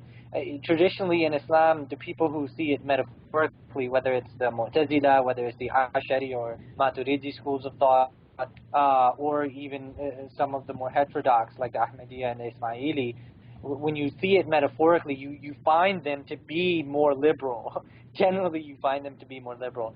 A quick question for Lishba, because I want to hear what she has to say about that too. Are Ismailis pantheists? Are they pantheists? Do they believe everything's God? I don't even know how to answer that question because it's so difficult to address that. Because here's the thing: in the you would hear Quran, the authority of Imam comes from the basics of Islam, Prophet Ali, and da da da da da. But if you read Sir Sultan Muhammad Shah's one of his chapters in his memoirs, it says Islam, the religion of my ancestors. He goes on to say that Socrates was a prophet too, Krishna was a prophet too. So you see, and when you religious school, when you are growing, like if you read the Smiley Ginans, a lot of the Ginans that they don't allow to be sung openly anymore, at least in the Jamaat Khana, because they got a lot of threats in Pakistan. A lot of to the Imams are made that he's Naklanki or he's the 10th avatar of Krishna, of Vishnu. So and then you go back to the pharaohs and stuff like that, and then the story of Moses was the one. It was told to me when I was in, I think, the first grade, that Moses looked up to the sun and said, "Oh, it might be my God," and then it sat, and the sun set, and then that was Abraham, yeah. It was yeah, my bad. That story, and then they were like, "Oh, well, everything sets. My God cannot be something that sets. My God cannot be something that I can understand." So this is the philosophy. It's a more philosophical approach than literalist approach, or like I that yes, the emphasis on the authority of Imam is there. Like they do say that the authority of Imam is that if Imam says it's day, it's day. If he says it's night, it's night. But Imam is never going to say something that's contrary to intellect. So you are always encouraged. That's why it's very easy for Smileys to take that next step. It's very easy to talk to them. That's non-violent. Like I've never heard any violence coming out of from, at least in the past few years, coming out of like this particular Nizari sect. So it's a very difficult question for me to answer because what they would teach you, if somebody asks you outside if you're a Muslim, you should say you are. And that's teachings, the actual process, that's like one thing that you hear when you say, oh, I'm being accused in my school, that, you know, I went through this my entire school life. Like all of my Muslim friends, Sunni friends, they were like, oh, you guys are like Ahmadis, and I'm just like, no, we are Muslims. So, you know, like there's a terrible thing right there. And then every time I would walk from my home to the Jamaat Khana, every time we have like celebrations, because celebrations consist of dandiyaras. Like, you know, you're just like, dandiyaras, Muslims, like what is going on? But like it's there. And then we get death threats from the Sunnis around. So what they have to do is they have to get special police force to give to provide security. So that for just prejudice, because they're like, oh, why are Ismailis so special that the state is giving them police security? Why aren't we getting any security? So, you know, there's a lot of politics involved in this. So, like, inside Jamaat Khana, if you pick up any book that is being taught in the religious centers, you will not be able to tell if it's pantheism or not, but it's encouraged to accept everything under the umbrella that God is something that you cannot express, God is something that you cannot write down, and God is something that you cannot say that I have the authority that I know. So, and it's like even if you know God, that's how they're taught. So it's like you have songs, then you have celebratory songs in Sanskrit, Gujarati, and Kathiawadi and Kutchi, and then you have the prayer, and then you have Navroz, which is the big celebration. It has no connection to Ismailism. Like it's just an Ismaili imam married a Persian princess. That's how it got adopted. But there's nothing more. These symbols of Navroz, like what you get in Jamaat Khana, you get like wheat grains and you get like sugar. It's like wheat for prosperity, sugar so that you will talk sweet, and you get a little coin again for prosperity and things like that. The symbols are all secular. I don't remember being taught hatred against any group. They're like, even if you say you're an atheist, you are a human being, and that is the embodiment of God. So these are the concepts that you learn in the religious center, and you learn. I used to Nusrat Fateh Ali Khan's Gorak Danda in my religious center. Yeah. Now, so it's really one of my favorite songs from. Some right, it's weak agnosticism because it's overpowered by the Islam, but it is not discouraged to ask questions about religion. It's never told why I'm asking that ever.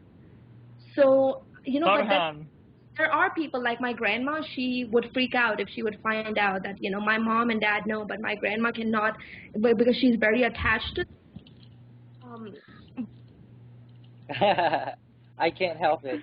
My camera keeps moving in and out. My bad. Anyway, why are you getting so intimate on the camera for us? Anyway, I think we're gonna wrap it up soon. Rash and Kling had a couple more guests, but I think when you factor in the hour technical difficulties, we had 3 hours of show. I welcome them back on the next show, whatever we talk about. But we knew when we advertised why we left Islam, we knew that we would have an overflow of guests. So we thank everyone. Apologize to those who didn't make it. But what a contrast between Nada and Alishba's respective stories. One it seems who chafed under the conservative aspects, and one who was sort of free to roam, and each for different reasons. It seems like in many ways religion in the modern era is burning the candle at both ends, and that is whether like Farhan or Nada, some of the aspects start a moral or emotional argument based on their strictures, or then you have, of course, Alishba, Rash. Well, Rash wasn't a Muslim, but he has his own personal story. You know, when they're free to roam and think and discover things, they end up at the same point. So that's my final word. Let's go. I'm going to go counterclockwise and give everyone a last word, starting with the Rationalizer before we cut out. Oh, by the way, someone asked me. Someone asked me, can you ask the panel what they think about the draft constitution crisis in Egypt? No, that would add another 4 hours onto the length of the show. No one is permitted to address that. Rationalizer. Right. Okay. Obviously there's a lot of social practices that have developed over the years where Muslims are told they're not allowed to criticise certain subjects and what have you. And there's a good Voltaire quote, which was, "To learn who rules over you, simply find out who you are not allowed to criticise." Klingschor. I would urge anyone who's interested in the Jinn and Tonic Show to find us on YouTube at YouTube/The Jinn and Tonic Show, Facebook on Facebook.com/The Jinn and Tonic Show, and Twitter, which is our Twitter name is The Jinn and Tonic. Of course, yeah, I think that's awesome. And on the subject, pardon? And on iTunes, you always forget iTunes. Yes, and on iTunes. Thank you, Rashman. Also, I would just say it's a pity that today, I mean, some dozen Muslim nations mandate the death penalty for apostasy. I think it's quite a pity. It's surely an issue that needs to change ASAP, I would say. A pity apostate. Apostasy in Islam is more like an extreme sport than a position on a philosophy or religion, isn't it? Nada, before we, and thank you for joining us, Nada, before you go. Do you have any last words? Yeah, thank you all for bringing me in. The last word that I want just to, you talk about Egypt, and I was just want to finish with this. You want to make Islam is, some people say that it's a good thing, and that's depend on their morals, you know, the human morals. It's not depending on the real Islam. And if you say that's the real Islam, you are lying to yourself and you are lying to the others. And the picture, as you see in Egypt, that you see Muslim Brotherhood, they are using the real scripture of Islam, and they are killing a lot of people just because they are Muslim like them, but they are just liberal and secular people, and some people just say against them, against their belief, and or against just the some stuff about the you know, stuff about the how to deal things in Egypt. So Muslims don't accept others. That's the real Muslim. Don't accept others, and they kill each other, and they kill other Muslims. As you see in Egypt, a lot of blood, and there's gonna be a lot of blood and a lot of wars, because they just want to be alone. They don't want others. You want to be with them, you have to be one of them, and that's it. And thank you all. Thank you very much. Alishba, quick final word. My final word is that something I borrowed from Dawkins, that religion's biggest fault is that it makes you comfortable with not knowing, and that was my fault. I was curious about the universe. I wanted to be an astronaut since I was a child. My parents were never against science. I grew up learning evolution as a fact, first introduced to me by my dad, Big Bang as a fact, all of those things, and a lot of those things I discovered by myself by studying science by myself when I was a kid, because I was always into, you know, inventing things and like playing with human genome, and I had this crazy idea when I was a kid. But when you put in the God factor, I think it's very much a personal struggle. It's not something that, you know, somebody said so, therefore they should be right kind of thing. It's that you have to go very, very deep into philosophy. You can only learn truly by reflection and not by borrowing things. And that is where religion's problem comes in, because religion is all citation and religion is all reiteration. So what you have to do is you have to go back, shake the bases, just like I shook my bases at the authority of Imam. I had to question that. I had to question the politics of that, and I had to question everything. So it is very important, I would say, that if you don't want to be labeled as an atheist, if you still have some beliefs, if you're questioning, go the skeptic route. Start down every single thing that you see, including what you believe right now and what everybody else is believing too. And that is the only way towards self-liberation. And self-liberation should be the goal. Why do this for somebody else? Why wouldn't you want to liberate yourself? And if you don't want to liberate yourself, then that is the biggest slavery I can think of, and that's very pitiful. Okay, Farhan. I guess I'll advertise my project, which is beliefrevision.com, where I'm trying to encourage people to replace religiosity with spirituality and to encourage universalism, to humble themselves to agnosticism, to open themselves to reality through rationalism, empiricism, and skepticism, and to cherish reality by experiencing it through mysticism. That's a plethora of things that I'm encouraging. But the reason why I left Islam as a religion, as an orthodoxy, or at least the orthodoxy of it, was because of its doctrine of hell, because of its doctrine of Jahannam that teaches that people are going to be burned and tortured for eternity. This is, I think it's antithetical to how we understand reality and how we experience it.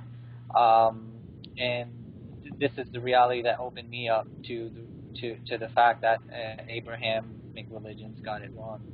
What is that honorific you use when you and Akber were talking to each other? It's the last name with Sah? No, Chaudhry Sahib.